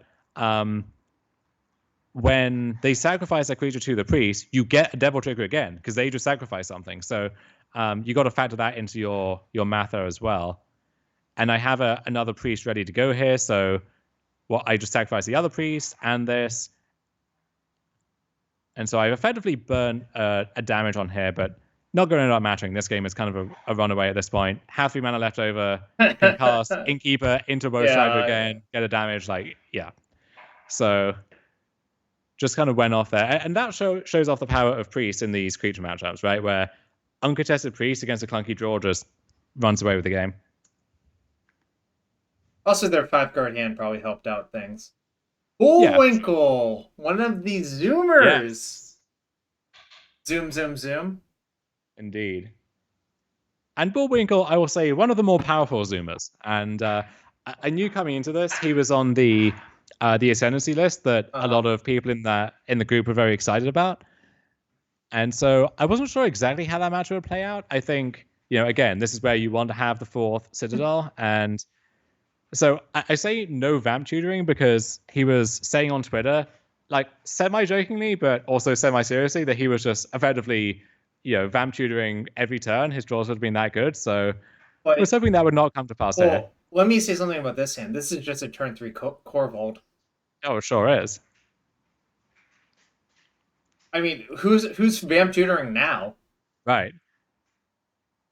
Turns out it's him because he just gets sad, but whatever. We're not going to not play a turn 3 Corvold with him. Right, and we're still in decent shape here, I think. If we just find any decent follow-up, but second chained is going to stymie that, and I end up sacrificing most of my board just trying to find anything that matters and come up empty. Well, Citadel's still probably good enough, so that's what you're looking for. Sure wish I had the 4th one. Just saying. Yeah, there's no way to predict that you should play 4 Citadel on your. There's Omnath. There's Furry Impulse, my Mayhem Devil as well. And so I just have nothing left. So it has to be a Citadel relatively soon, otherwise I think you're a Lou. Also, you have to not die. Wait, did they just... They spend their turn... Gigantha, what up? I guess their hand's like all lands then, right? I guess so. So if they're not doing anything, it's not all lands. It's likely Sylvan Awakening is what I was thinking. You're almost dead to that on the spot. It's kind of funny. Right. Ooh, they disputed your escape voucher. That's brutal. Yeah, it turns out that cancel effectively, which it is a lot of the time, is still fine in these games often. It's not like dispute is only good against blue decks, and so yeah, there's the Awakening, and I'm dead. So unfortunate way to go. Really thought I had that one, sewn up with the turn 3 Corvold into other stuff, but Change of the Rocks is a good Magic card, and so few decks can play that card. Really, is the other thing about it. Yeah. So I thought these, and their hand is pretty awful. It's just like a bunch of removal spells, and so I figure neither of us is going to do anything for a while, but then I'm just going to cast Corvold, and that's hopefully going to be good enough. Really hoping that this elf gets murked. Sadly, does not, but just here's my Corvold. What you got? 3 looks for Change of the Rocks. Yeah, and they don't find it, and so now I'm just starting on them. Well, we know how Corvold goes. It kills so fast if it's left unchecked. Yeah, so they need to have something this turn, or they're dead. Crazy. Yeah, so they do either cast a Corvold, put it back on top, but I find Thoughtseize, so yeah, and they have nothing left over here, so I need them to not rip Cruise into something else, which would be the worst case scenario here. They have Omnath, which is also kind of annoying potentially, but Corvold is going to overpower Omnath if given enough time. Or even given very little time, right? Oh, and I have Citadel lined up for next turn too, even if they have the chained. So why does Bolas live in such a broken house? Do you ever think about that? Well, doesn't he die in War of the Spark? So clearly wasn't that impregnable. And yeah, so always nice when you have Corvold and Citadel in play, and you just get to do it all. It doesn't matter. They're actually dead on board. 1, 2, 3, 4, 5. Yeah, they're actually. If you ever activate Citadel, it's 20 damage. So you're just styling for the hell of it. And so I think you activate the Citadel and it crashed the game. Crash the replay, like classic MTGO things. All right, so this hand, love it. Yeah, looking good. You don't have any mana problems with this hand. What the hell is that? Somehow, that's your Elfstead. When they shock Stomping Ground on turn 1. Well, when they shock Stomping Ground on turn 1 and pass, yes, you know what's going to happen. It's just I was kind of thrilled about that, right? Because I'm fine with that dying. So now double Priest, was like, oh, okay, well, sure, you know. All Well, right, kill all of your.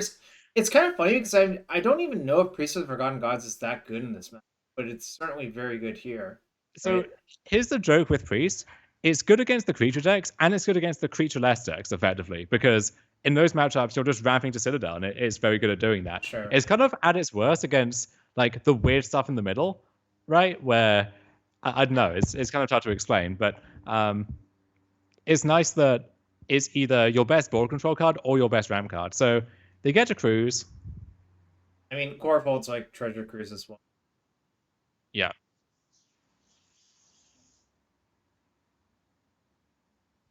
Priest plus Corvold is I had forgotten how unreal nonsense that is, even though I literally registered Corvold plus Fiend Artisan plus Priest in that online PT. I had just forgotten how unbelievably dumb those cards are together. It's just been too long, you know? Yeah. So this is my first encounter with my new nemesis, Medvedev. So I, I played Medvedev in this tournament. I played Medvedev in the Modern Showcase on Saturday. I then play him in... What else did I play that day? The Pioneer Showcase, where he beat me again. And then I played him like either 4 or 5 times across this 3-day stretch. It was kind of wild. He got the best of it, I think, in the set. But oh, so it was you were down 2-1. Yes. And you weren't obliterated at least, so. And I knew that he was playing vampires, which I think that should be a good matchup for you. If it's not a good matchup. It's weird because they have the Sorin nut draws, which kind of, beat anyone. Sure. And then they also have Cletus usually, which is a big deal. Okay, sure. I also knew that Medvedev had this this kind of transformative sideboard plan where he would board in a bunch of more controlling cards like Go Blanks and Crippling Fears and stuff, and effectively be a mono black control deck that had these aggressive capabilities in it. So, yeah, as it is though, I just don't really have anything going on here. The fact that you can play Crippling Fear in that deck because you can just name Vampire is like kind of a big deal, I think. Right. Yeah, it's just Plague Wind a lot of the time against other creature decks. And so, yeah, here's Champion. And so I'm thinking at this point, right, like again, if I find Company, I find Corvold, I find Citadel next turn. Please, dear God, I want to draw Citadel, right? Like, so this turn is a little weird. I just trade off a bunch of material and then escape my Roast Rider. And all of their stuff is dead all of a sudden. So that's like kind of good for you, honestly. Or so you would think, Jarvis. Or so you would think. Like, they get to reload, and now I'm kind of behind again. I draw a Roast Rider, which is fine, but now I would still actually need another land to cast Citadel if I drew it. So and they still have 5 cards in their hand? What the hell? Yeah, they just had Champion does. So. Champion does. Yeah, I remember. I mean, Mono Black Show and Tell, right? Right.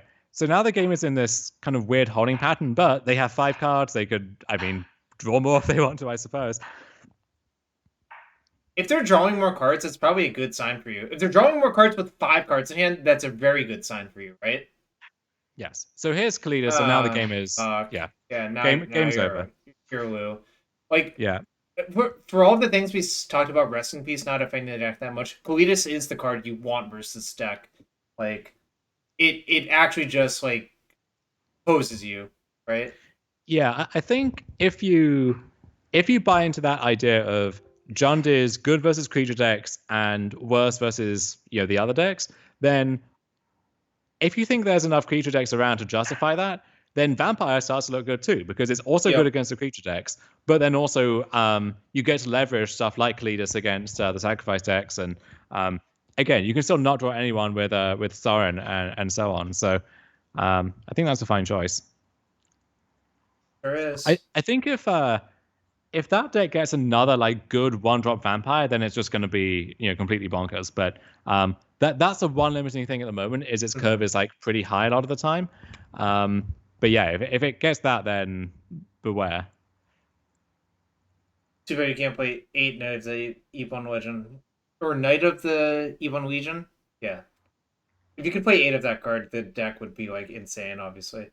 Yeah, that card is so sweet. And yeah, now this is like if I draw a land there, I'm feeling great. Even if I draw a 3-drop there, I'm feeling great. But instead, I miss. And if they kill your mana elf, it's like kind of Yeah. Or if they just have Sorin. And yeah, they sacrifice a knight, kill my elf, and now it's all over. There's Cletus, and yeah. well, it's not too late yet because if the binding is good next turn, then it should be fine. But if it's not, The thing is, Sorin is just going to shoot something every turn and then give them a creature back. So now, like, my priest isn't good anymore, and then even the binding is just a 4-mana Doomblade essentially. Also worth noting, so previously there were some both mono black aggro decks and also vampire decks that had Snowland to support Faceless Haven. Because you happens to be a vampire as well as every other creature type, and that card naturally fantastic with Sorin, right? Because you add a counter to that, it's now a 5/4 Vigilance, Lifelink, Death Toucher. That's a fearsome threat by itself. Now though, you don't even have to accept the mana troubles that come with that because you have the new untapped dual land from the D&D set in Hive of the Eye Tyrant. And this one really an all-star in mono black aggro of any stripe basically. So yeah, there's another Cletus and all right, whatever. Yeah, you're out. So this is an 8-round Swiss event, right? Yeah, so I was 6-0 going into that round, and so looking at the numbers, it seemed like I was maybe locked no matter what happened, although there was a slim chance, after I lose round 7 and then depending on round 8. So I actually am paired against someone I've known for, over a decade. Why are there all of the Brits? All of the Brits just are paired with each other in the last round. Jarvis, there are so many Davids Inglis that people, get them confused. They need to have some like Martin, Harry, alternative naming arrangement set up here. But so unfortunately, I don't think I'm completely safe to the point where I can scoop Superman. As it happens, I keep a speculative 6 on the draw where, like, if I draw another land, then it's looking okay. But this game, what are those lands? And they're playing iteration on 2? These are the Secret Lair. Interesting. Like the metal ones, maybe? Yo, they played an iteration on 2. Oh, because they had another iteration on 3. That makes more sense. Oh, Love Struck Beast. That's a great point, actually. Yeah, if you expect to play any Paper Pioneer, or hey, maybe even Paper Modern at this point, then maybe Sorin is like a good speculative pickup there. I don't know. The vampires coming in the new Innistrad set. So yeah, at this point, I'm just twiddling my thumbs. Pretty sure I'm out of this game. Oh, so you also know he's a Ascendancy. There's an Ascendancy. Yeah. That's one of my favorite cards, even though I'm not sure how good it actually is in the. Yeah, it is an all-timer for me. I adore that card.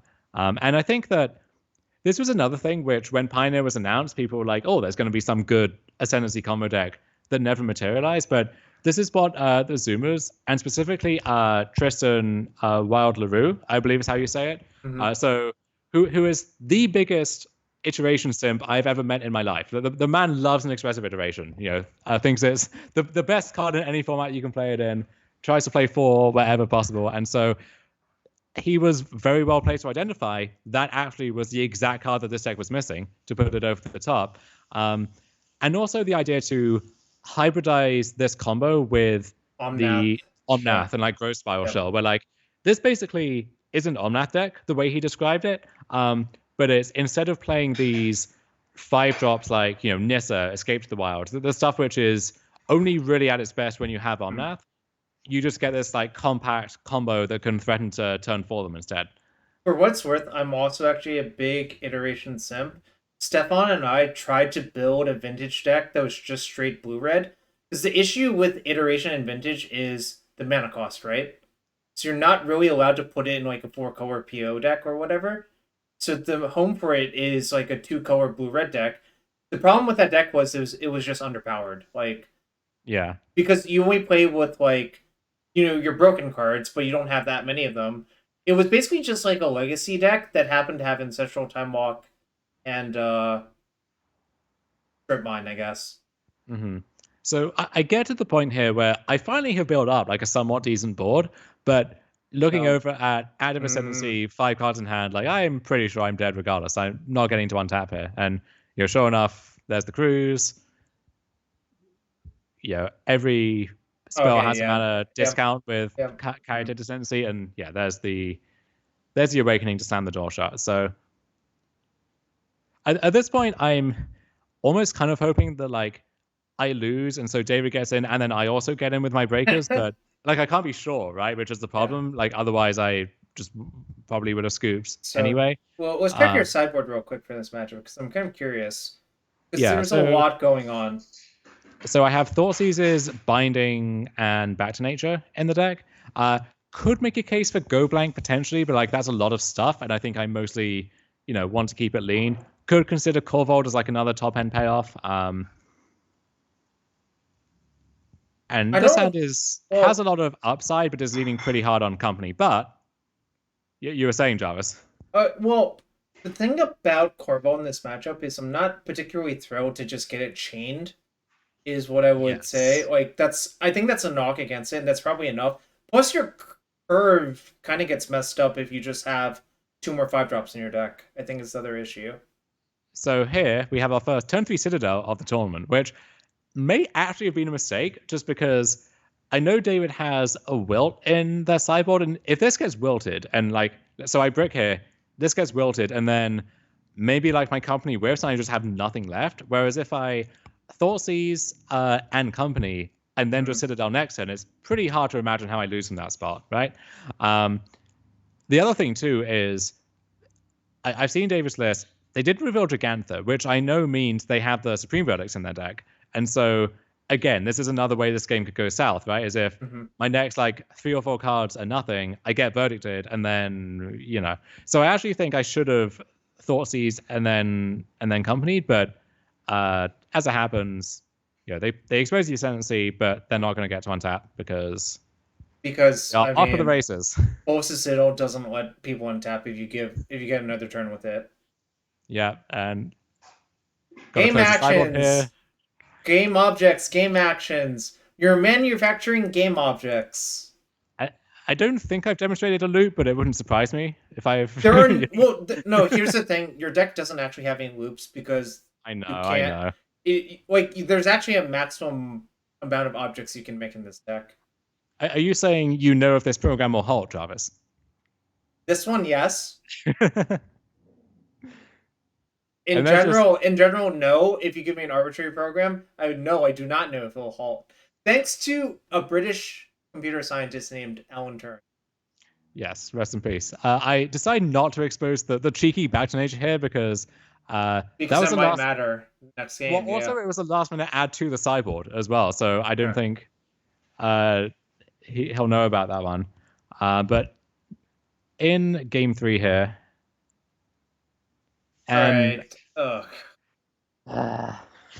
see, this was my issue with, like, you did actually add a second Corvold. Imagine if that Corvold was a Llanowar Elves. I think this hand would be much more capable.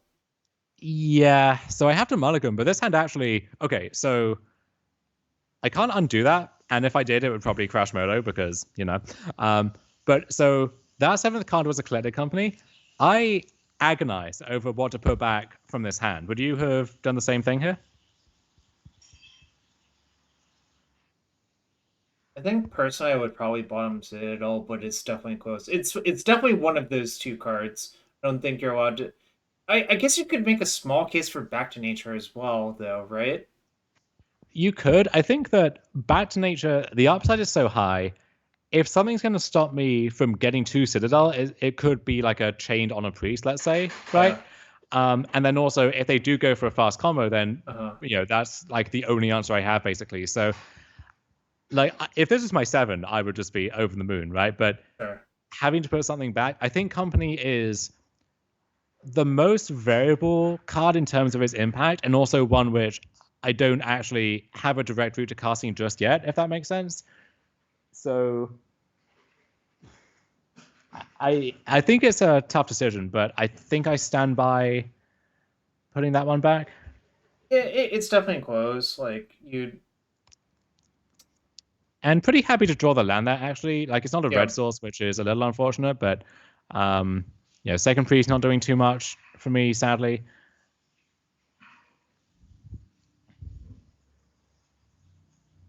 Just uncastable Mayhem Devil, why not? Well, you have 10 red sources in your deck. Like we So the question is, do you kill their Caryatid? No, because if you draw a land next turn, you can just make Citadel instead. So yeah. Well, so there's a case for killing Caryatid, which is they haven't like. So they play Caryatid. They played a Fable Passage and pass, and the passage would have the land come into play tapped on this turn, right? So it's quite conceivable they could have Ascendancy, which they can't cast because one of their 3 lands is a forest, or Omnath, and they're hoping to set up like Omnath into land if it's a passage, and then it's like Omnath passage, something else. And so I think it's conceivable that killing the Caryatid does actually like stunt their development in a meaningful way. That being said, I think just having like this rolled up potentially, or that seemed like it was a little more important, but this actually was also a tough spot as well. Well, I think the major issue if you priest them here for their Caryatid is what does your hand even do after that? Like you just have a 1/2 and a 3/3 and like no other material. So I think you're actually simply not allowed to do that. The other thing is, what if they have just like a Fiery Impulse or something, just a removal spell to kill one of the leftover priests? It's like, well, my hand isn't doing anything anymore. Right. So I have to keep my stuff and just brace for impact. Hope it's not too bad. Pretty happy that that's back to nature. That's changed the rocks, honestly. Right? Like I have a backup priest and I have a back to nature. So, And drawing the red source there, you love to see it. So now I get to attack, pass, and then if they have like Ascendancy or another chain, I get to blow them out with back to nature. Otherwise, I get to set up for Citadel. So, okay, they had 5 mana, didn't do anything, 1 card in graveyard. I would believe that they have at least 1 Treasure Cruise in hand. I'm not sure what else is in their hand. It's a little bit harder to identify. So knowing how they sideboarded, it could be it's got to be like reactive cards, right? So I'm thinking it could be Supreme Verdict, which they could cast on this board, but it's still a little awkward if they think they're going to need the Caryatid at some point. Aethergust is a card that like I've presented 0 targets in this game so far, essentially. Wilt, like they could be holding up Wilt for my Citadel, and at that point, if I like overcommit into that and get it wilted, it's kind of a disaster, I believe. So I think the line here, and I think this is what I end up doing. Oh, do I go for this? I do, huh? So what you do is you just cast it all here then. That's what this indicates, I think. I think I actually don't. I think my plan was... Well, so you bottomed... Oh, I do, yeah. You actually bottomed the Prosperous... Oh, no. Wait, what happened? Oh, the Scry was after the draw, I guess. You took the draw first and then Scryed. Yeah. Not sure what happened there. Let me check, Tristan. Where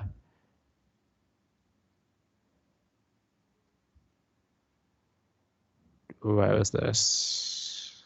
You would just scroll all the way to the top to find out. Oh, because it's just this game, yeah. So they did keep 7. I think so. The line which I thought I did, and I guess I'm misremembering, is maybe what I meant to do is play Devil, and like if it gets gusted, whatever. And then just pass again. And if they tap out for Cruise, at that point, I'm good to go. I can commit to Citadel. If they go for another enchantment of any kind, then I have the back to nature there. That just maybe is a little safer than committing to Citadel immediately. Well, my question is, do you think they have like Mystical Dispute in their deck versus you? No. Okay, then what, like the card to be worried about is Wilt, I guess? Yeah, it's 1 Wilt, and you could argue, I guess, that I play this, I get the Innkeeper for free, this gets wilted, I have all the stuff to rebuild, so maybe I'm still fine there, but... Okay, and so once they cast Iteration, they could wilt off this, but as soon as they play the Caryatid, I know I've got it. Now you got them by the cheeky Nandos. I don't know what that is. Okay. Yo, I'm sure. I thought you would know what that means. You being from the UK, me making up a random term. Okay, never mind. I'm done. Yeah, so it turns out their hand was, multiple cruises and gusts, Okay. which makes a lot of sense, right? Yep. Um, so Catcom Sifter remarkably good versus Aether Gust. also, Bolas Citadel remarkably good against Ether Yes, Gust. Like yes. even if you flip a card and play it and then gust it, you just play it again. Yeah, that's Yes. you do Anyway, not want to be memory lapsing versus Bolas Citadel. yeah. So gearing up for the top 8 here, and so it's a super. So 2 slots up for grabs. Just need to win 2 more, and potentially just need to win 1 more, right? Because Bullwinkle is in the top 8. He's not 18 yet, and so maybe there's some like super Oh, concession equity baked into there. I So forgot that they can like scam people for better right, prizes or whatever. it's really sad, honestly. Like Yeah. but this is a constant bugbear of mine. Is they lock out the under 18s from participating, and then when they complain, people will just chime in on Twitter and say, well, gambling laws say that they have to do that. And not a single one of those people has ever produced the text of any of those gambling laws. Like, it's just a thing that people know to be true, that gambling laws prevent this. However, other games do this without incident. And then also, again, you would think someone somewhere at some point would have been able to cite any one of these laws in question, just like a single law is all I'm asking for, please. But they can't. So, yeah, I think it's just a case of, very conservative legal teams within a large corporation, wanting to minimize risk. And, what do they care if some 17-year-old can't play a tournament, right? Like, it doesn't affect them in any way. So, I think that's a more likely explanation personally. But, anyway, so I figured I would have to win like an average of 1.7 matches or something to to get the invite, but as it turns out, do not win this one, sadly. That is And I quite don't know sad. what they're on until I see lure us into Blue Eye Pathway, which So means in that's Thor. that's in Soul, not Azorius Auras. I guess Azorius Auras Uh, historic deck. I guess it could be Auras actually too. Yeah. Yeah. Um, there aren't that many reasons to be in blue for auras in Pioneer. I guess like Cerulean Drake if that's the thing you care about, but you want to be in black white, or I guess green white. Like Tristan won a PTQ with like Absent auras, I guess, even though Kai's ghost form doesn't work properly on Modo. Just the That's the ultimate flex. most. That's the most moto thing I've heard today. Tristan actually got like the full Royal Sampler here, where they won the tournament and then got reimbursed for the fact that one of their cards didn't work. They just got their entry fee back. So that's Wait. like they max cashed. So they literally free rolled. Yeah, They won the tournament and got a refund. They won the tournament on hard mode and then got the extra like 40 tickets or whatever on the back end. Yeah. That's so insane. That is unbelievable. Right? It's wild. So turn on Black Stuff, good start for sure. Really hoping not to see Ornithopter as a follow-up here. And draw Citadel. So really liking where this game is going. And so they make a 5/5. And so here, I feel kind of obliged to play the Strider and just chump with my goat. Just to soak up a bunch of damage. 7 damage is... Yeah, and now I may face company in case they have something like Stub or main deck dispute or something like that. Have some more fodder here to chump the Citadel with.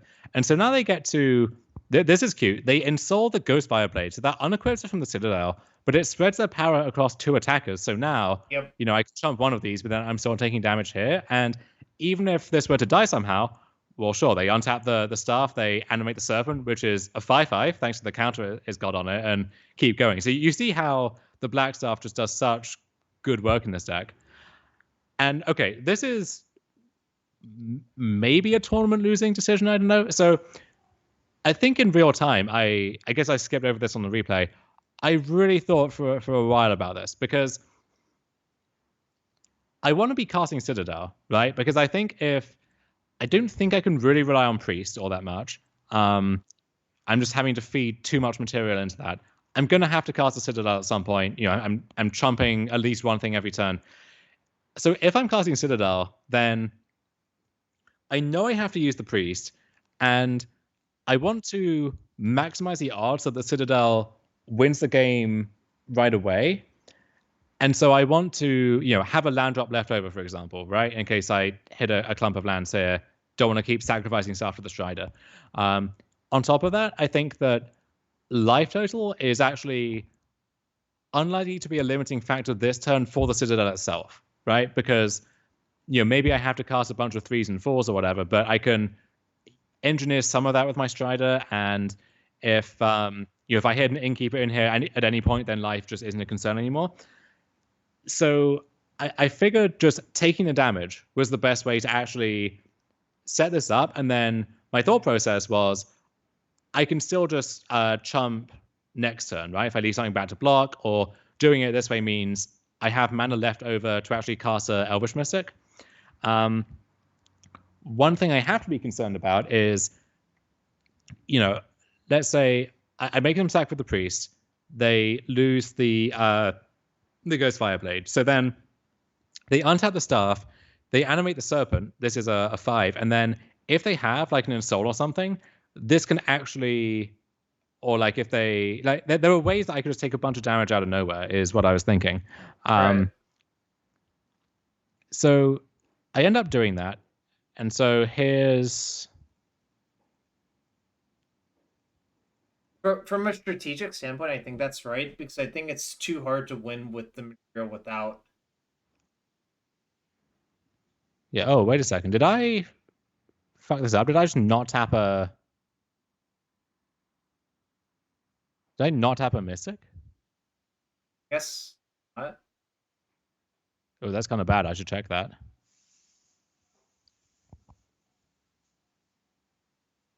Oh, this game too, right? Oh, yeah. Sorry.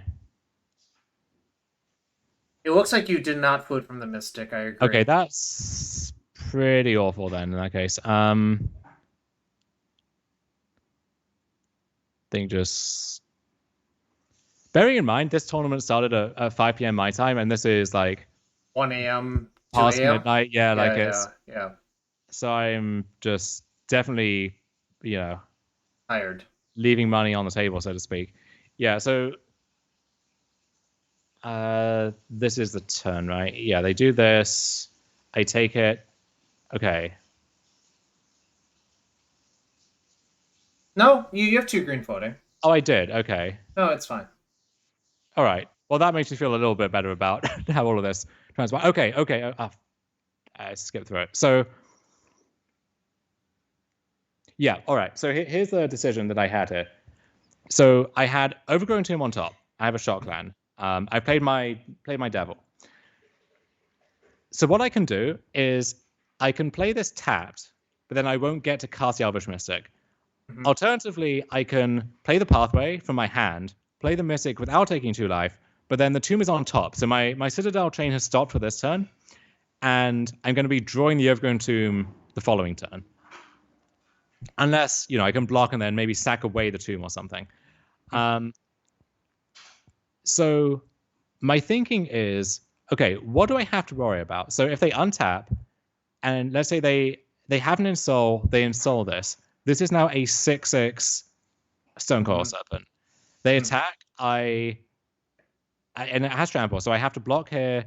I chum block here with my elf. I sack, I scry, and then I'm kind of in dire straits, although not really, actually, because if that's what they're doing, I can maybe activate Priest, make them... I guess then this one is still hard to chum block. They would just lose the Citadel. Yep. Yeah, so maybe... It's tough, though, because once I have the second Citadel on top, I'm going to have to sacrifice something to clear that this turn. And then if I can't keep going, it's then pretty difficult to stitch anything together. So maybe I meant to do that. Maybe I meant to sack the priest here, thinking that like, let's say they animate this. This is a 5/5. They attack with 2 creatures. I have to block both. Oh, I know. So I see Go where ahead. you're at. I think what you're supposed to do is just hope the card underneath that Citadel is Prosperous Innkeeper. Try to keep going. Because I really think, like, you're basically going to end up sacking the priest to the Wilshire anyways. You might as well just do it now and see if the card underneath is Innkeeper. Because if it is, you can just deploy so much stuff, get ahead, and probably stitch together a win this turn, right? Maybe, yeah. It's still a little dicey from that point, honestly. Mm-hmm. Because like once I'm down to, let's say, just Strider plus Innkeeper, at that point, if I'm hitting, let's say, an Elvish Mystic, right? I play the Mystic, I gain 1.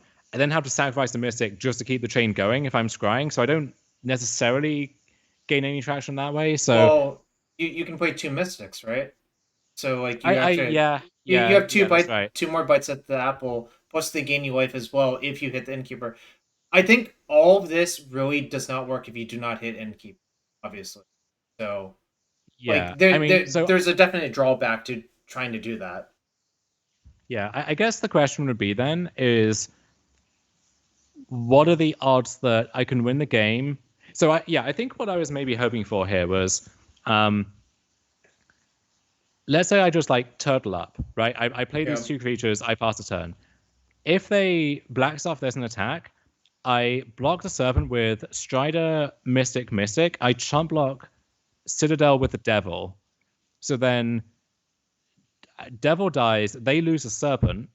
At that point, I then get to untap and escape my Woe Strider. And now I have like a new chump blocker for this. I have Citadel ready to go. I have the Strider back. So I guess my thought was if this is what ends up happening, then I can kind of contain that, right? Like I actually can just control the board and then I don't have to be banking on the right sequence with Citadel. Right. And that seemed like a somewhat realistic line. The worry I think that I tanked over, like you can see my clock ticking down here. I think my worry was if they have another in Soul and then this gets to a 6, because at that point I can't trade with it. I have to just chump, and then I'm kind of in a worse spot than if I just try to go for it this turn. So yeah, I think that was my thought was like this is better unless they have exactly in Soul. I guess they could also, if they have another Ghostfire Blade, right? They just don't attack with this. They animate the Serpent. It's a 5. They play Blade and Equip. Then it's 7, and so I have to soak up. I have to chump with everything. And I fall to 1, and at that point, I'm kind of on no outs. I think. Yep. Yeah, because and Yeah. because it has trample, I guess I would have to like sack the priest, scry this away, naturally draw into Innkeeper or something. Like it would be a tricky situation. So it's basically, do they have, and if they had in Soul, I guess there was no reason to cast it last turn, right? Because you Right. would play the Serpent to set this up. So Yep. it's basically, is the top card of their deck, is their top card in Soul or Ghostfire Blade, so 6 outs, or do they have Blade in hand as their last card, at which case it's kind of an issue. And at that point, I would have to like go back over previous turns to think, was there like one spare mana they could have deployed at some point? I don't think there was. I don't think there was either. So I think you basically have no information about their hand. Yeah. So with that in mind, I'm leaning towards my line here being right of like turtling up and hoping to threaten the trade. How do you feel about that? Well, how many cards have you scribed to the bottom? Do you even remember by this point? It can't be that. So it's 1 from the goat, I think. How many innkeepers did you put on the bottom with collected company? You remember that as well? Oh, that's. I think it was 0, right? So if it's 0, then you know there's like 4 more cards on the bottom. So you basically know that there are like 5-ish not relevant cards at the bottom. So you effectively have a 39 card deck, and you're 4 innkeepers. So it's like 4 over 39. So you're a little bit over 10%. So the question is, do you think you're more than 10% to die on their turn? But it's also how many looks do I have, right? Because Yeah. it's in. So So if I sack the priest, right, sack a right. mystic, I could then desperation sack another mystic. So it's like 2 or 3, potentially 4 looks at it, maybe. Yeah. I think I probably would have just tried to jam personally, but it is definitely a judgment call, and like the numbers don't tell the entire story. Yeah, super interesting spot though, I think. So yeah, I end up playing this, And then and you say go, because if yes, you're on the innkeeper line, you're supposed to just sack the priest first and see if the innkeeper's there, obviously. Because if the innkeeper's there, then you just play both of your mystics out, then just like starts trying to do things. yeah. But As it happens, they have one thing that I didn't consider, which I mean, was all the whatever. glitters. This kills you like basically every time you pass to it, right? Because you have to 1, Yes. 2, 3, 4, 5, 6. If you block with everything, you're at 1, but then you have no outs, so that's great. Well, so hypothetically, like if I had not played the tomb, if I played the pathway, played both mystics, I say it's 6. I'm actually it's exactly lethal still, right? Because Mm-hmm. it's 10, and then I have 4 toughness that can block. So yeah, I die to the glitters no matter what, I think. So Okay. that was frustrating. Like, I'm not gonna say I got punked in that game, but it's also one of those cases like if I'm on the play, I just I think you which steamrolled that opponent if you're on the play, given actually. that given that in a real life tournament where play draw seeding in top 8, I would have been on the play. That kind of stings a bit, but I um, mean, this is what you sign up for on MTGO, so of like, course, yeah, yeah, and I've definitely been a beneficiary of that myself in the past sure. from the other direction. So can't complain, but it's just I'm molding Jarvis, as you can tell. No, I'm pretty sure you have all of your hair in the right place. Okay, so Oh, interesting. You traded. here I do trade off because I'm not working towards anything at present, and I have all my mana lined up. I have backup creatures and everything, but I'm not set up well currently against just like thing into and soul, right? Sure. So I figure like there's a case that if they have the install, they don't attack. But if my draw is reliant on the elf, then I think they probably figure they can get the 3 point in. Mm-hmm. Um, it's a weird like semi bluffing position maybe where they're meant to attack like some amount of the time. Question for you: do you view this as a Citadel match? I wasn't. Maybe I should be though. I don't know. So I think you could argue this is a core vault matchup, and a lot of the time there's gonna kind of do similar things. Right. What it actually is like a full fatal push matchup, and I was really missing Sure. missing having the 4th copy there. And I assume Back to Nature for Install is just like not good enough on average, right? Yeah, I actually think the back to nature is. If I knew there was not going to be any incarnation, that would have been like a reclamation stage or an unravel or something instead, and that would have served me a lot better here. Sure. Or the trophy actually would have been decent as well. As it happens, like this ginger brute is just impossible to finagle my way around. But they don't. Oh, they are This is doing it. interesting. Yeah, they don't attack with a citadel. Don't know how I feel about that Wait, actually. did they not make it unblockable? You just tank the hit? Oh, maybe. Because I think there's very real merit for blocking it this turn, because I think all of the other turns is just going to be unblockable. Oh, for sure. If I realized that, then yeah, definitely. I assume they just had, I think, subconsciously, and like they could have done, right, if they Yeah, wanted to. they could have, but it would Like involve there's tapping their Citadel, which is why they didn't do it. well there's I mean they can take the hit before. Like I Sure. don't think they need to be worried about Okay. that unduly. Probably too late for you. You're just like, yeah, you just assumed Sure. that they did it. And at But this point, I'm just assuming I'm dead. you And look had already very posted. dead to me. I'd already posted in the chat that I was dead, but Oh, I then get a glimmer of hope.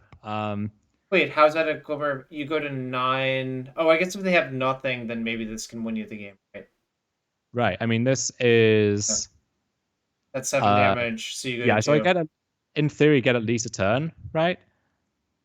In theory. Yeah. So now So the fact that you didn't block that one turn, I think, ended up costing you a reasonable amount. it did. I'm not kicking myself about it too much because it's like, Sure. oh well, they should have just made it unblockable anyway. So like, Yep. if both players are not molding at 1 a.m. or whatever, then okay. But okay, Ooh. so I company and I hit like a bunch of stuff, and so now I'm thinking, all right, if I had for like a fatal push anywhere in my top, 15 cards, because I have every cycle of this, what I'm doing is I sacrifice something to Woe Strider. I get a draw from Corvold, a scry from Strider, and a scry from Sifter. So every creature I sacrifice basically lets me look at 3 cards. So that's a lot of outs. And so I'm thinking, all right, well, wish I had a 4th one to dig for, but my odds are probably pretty decent here. There's not too much left of the story. I see a bunch of cards and I miss. So the issue is you're not allowed to sack your blockers, obviously, because you need enough blockers to handle the Citadels, right? I can push on their turn if they don't have... Like, I don't know if they would even keep something like Stub in the matchup, but Sure. I can turtle up, and then I even have the Elvish Mystic for another 3 cards, but yeah, I see a bunch, miss, and die. So kind of frustrating. I think that's like a good matchup for me on the whole. And I think it's probably a good matchup, but it's also very volatile. I think it's just kind of draw dependent, and losing the die roll definitely hurt you there.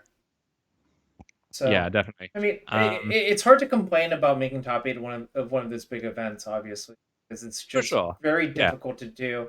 And I kind of think your weekend went decently. You had a deep run with elementals in the modern event as well. Well, sort of, but I think I actually had a decent run with Niv as well, where like I lost the first round and possibly threw a game on the Sunday and was kind of counting myself out, and then I think I was 5-1 at one point, and then like lost like the penultimate round or something. Yeah. So yeah, I mean, gave myself 3 decent chances, kind of converted one of them, and then like the impact of this deck, it was kind of wild. Where like, so yeah, we thanks to Tommy and like Andre Claypatch, who has been an expert with this deck and helped out a lot. We just like cobbled this together. I happened to spike the tournament, and then it like wins the challenge the next day, just easy 9-0, and then puts 3 decks in the top 8 of the challenge, including the winner Milan on the Sunday. It's just like, wow, okay, we actually had a big impact on the weekend. So nice to have that one though as well. Yeah, nice quick information cascade over a quick weekend, right? Yeah, for sure. So this, I guess, is what you would be close to recommending. I agree with not playing the second Quathis. I think the first one's probably pretty good in the main deck, obviously. Ooh, 1 Gilded Goose, the cheeky goose. Oh, well, no, I'm just trying to show it out because I don't own any. So I think this is roughly where I would take the deck. Sure. It's kind of in line with what Milan was doing. So this would be the main deck, and you can maybe do what we suggested of like the 4th tomb over a pathway or something, or you turn one of the red sources actually into like a red pathway into the equivalent Shockland. And then in the sideboard, I think I'll change the view here. So I think 4 push, 4 Cs is kind of automatic. I like the 1 trophy as, especially now, like just a catch-all against stuff like Kalidas, Yashan, and so on. But also this is book. The best. The book. Yeah, this is the best book answer, I think. I don't know if those decks will be popular. They may have been like a flash in the pan, but just nice to have like that catch-all in general, right? Like I could bring it in against the Install deck, for example, as well if I wanted to. Stuff like that. 2 Clothis, I think, is very good. 2 Corvold, I think when you do want to complete that pivot, it's nice to have the 3 copies there. And so that only really leaves these 2 slots, which you could do a bunch of different things with. I think the first Rex Age is pretty nice. Just, Install did well this weekend, and there's still some like fires running around. Also good against the book deck. book itself, and then they have a bunch of portable holes and baffling ends and stuff like that. You just tag their clue if you think they're mana screwed. I don't know. And then I was kind of into the Love Struck Beast as a card you could bring in against burn, or just like random aggro decks that gums up the ground, gives you several plays. It's good to company into sometimes. You do have a bunch of 1/1s. Yep. Even with the Goose now taking up the 1-drop slot, because you have like 1/1 Scions here, and then the Innkeeper's a 1/1/2. And then often what you want actually in this deck is just 2 bodies to sack to Priest, or just a spare material. Yep. And Tommy had actually looked at Kalos Blood Mage, like the modal card for Strixhaven, where one of the modes is you get a pest. That one felt a little bit mopey, but I think Love Struck Beast maybe is like a little better version of that. And you can board this in when, like against Blue Black or something, just beat them down, make them have some answers. So I think this configuration within a card or two is what I would play if I was going to run it back. Well, yeah, that is Jund Citadel and basically everything you need to know about the deck. I guess probably the fall set is going to change Pioneer a little bit more as well, I had to guess. But that's still not for 2 or 3 months, right? Yeah, it's a while off. And as Love Struck Beast said in the chat, got to expect there's going to be some vampires on that plane. So that deck may be worth getting some reps in now so that you can hit the ground running. Beyond that, I think you can expect the new set on average to have a decent impact on Pioneer. And this is actually the largest totally organic format, if that makes sense, where everything else, Historic is just an amalgamation of random shit, just like airdropped into the format. And then, Modern, Legacy, and stuff, you have the Modern Horizon sets. This one, every card has to go through that standard pipeline. And so it has like this weird in-between feel to it that actually does feel somewhat unique. And honestly, I was quite high on the format coming in, just, from what I'd observed, seeing all the different decks in action. And after playing 2 big Pioneer events on the weekend, I was even more validated in that, I think. Like, I think it's just a genuinely good format right now. It's kind of weird because I think a lot of people look down on the format because there's not a lot of big tournaments for it. But that's, I think, not really what you want to do, But, yeah, if there's I don't have the chat back up still, but if there's any questions in chat, then yeah, just read them off and I can handle them. Someone was asking, if you sack the Mystic from hand, don't you need a 1-drop on top below the Innkeeper? I think in that situation we were in, where with the having to hit an Innkeeper, so much has to go right that I wouldn't really worry about the exact configuration you actually need by that point. I think that is a worthwhile point, though, that like it's not just Innkeeper, it's then Innkeeper, and I guess I've already seen at least 2 Mystics, so it's like 5 or 6 outer as well. So yeah, I think maybe I do like my line then. I don't know.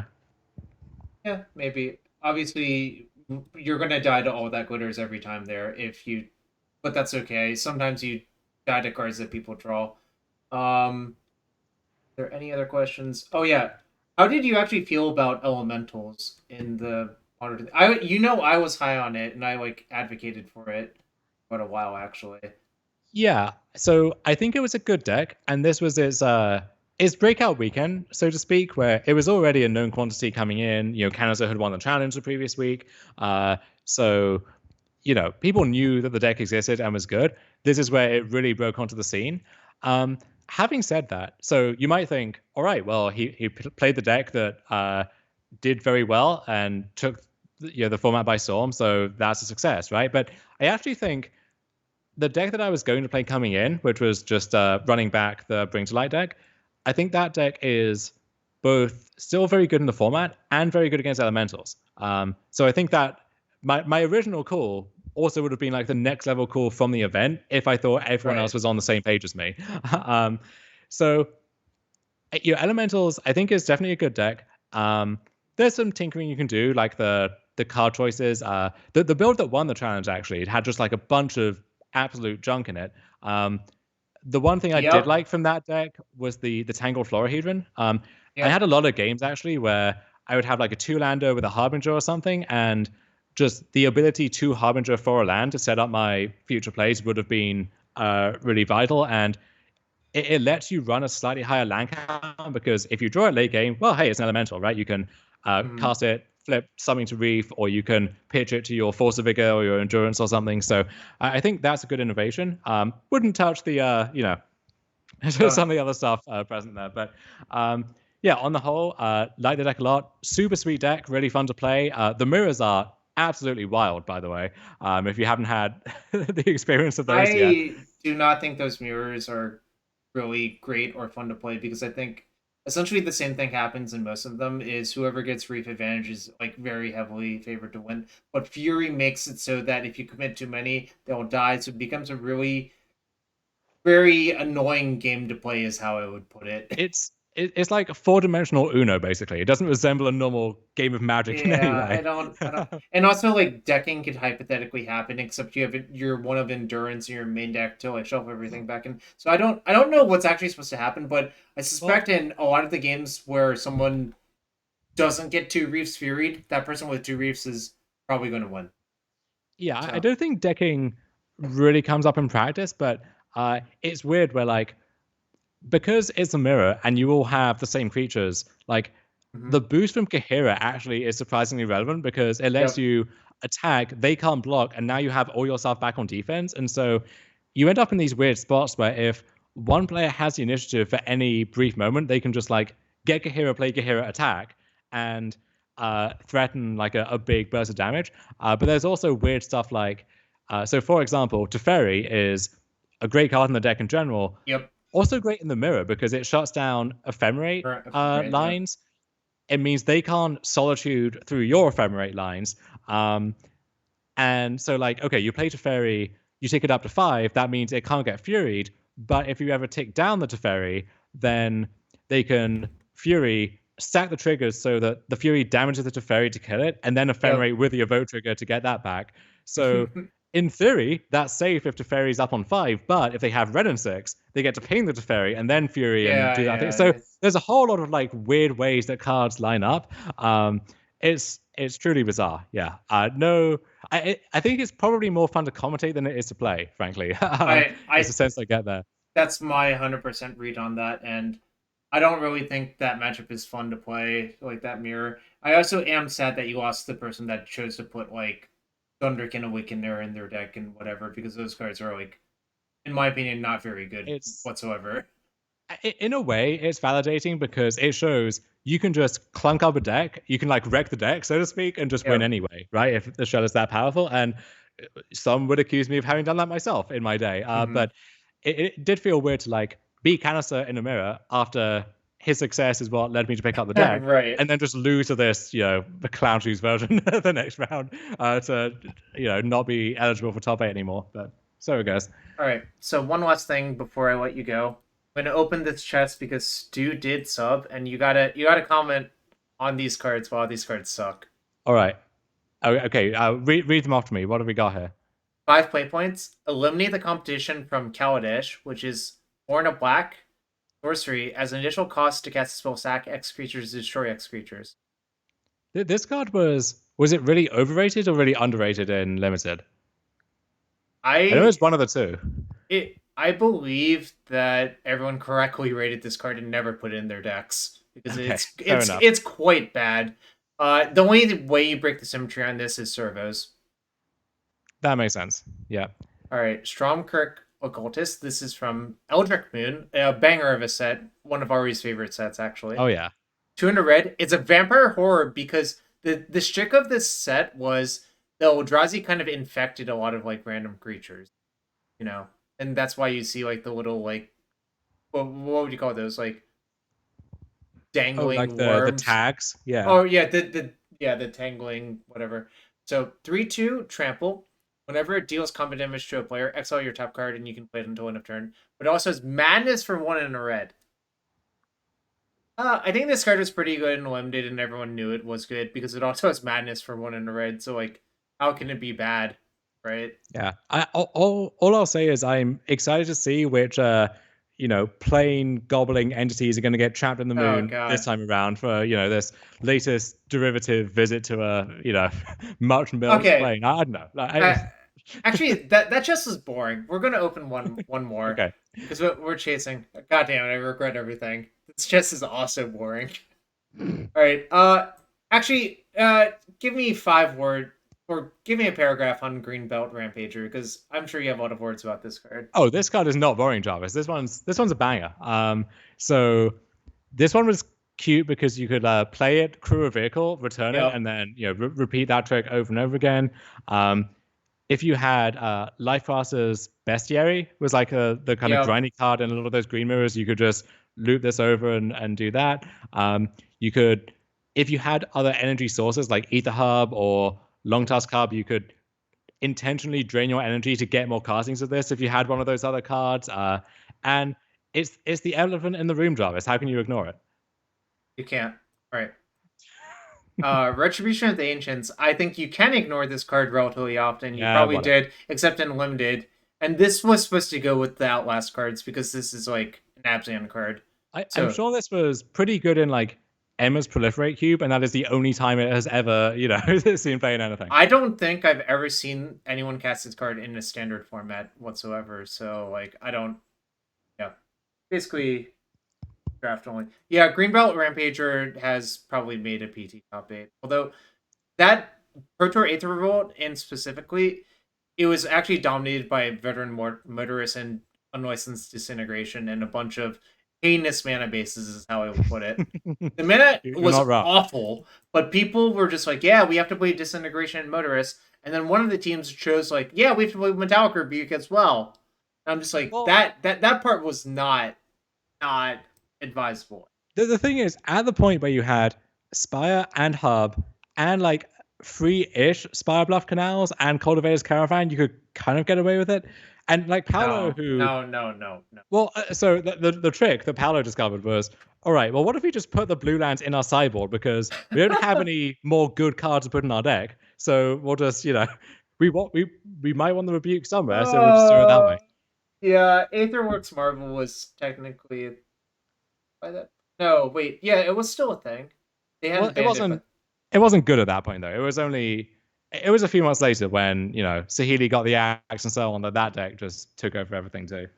Anyways, I think we're going to call it now. I believe you have a Modern podcast to record. You should talk it up. It's really quite a banger of a podcast if you love Modern. Just give them the details on it. Yeah, Dominara's Judgment every week on Star City Games, usually on Fridays, with me and Ari Lax. Not Ari Zax, although I'm sure that would make for a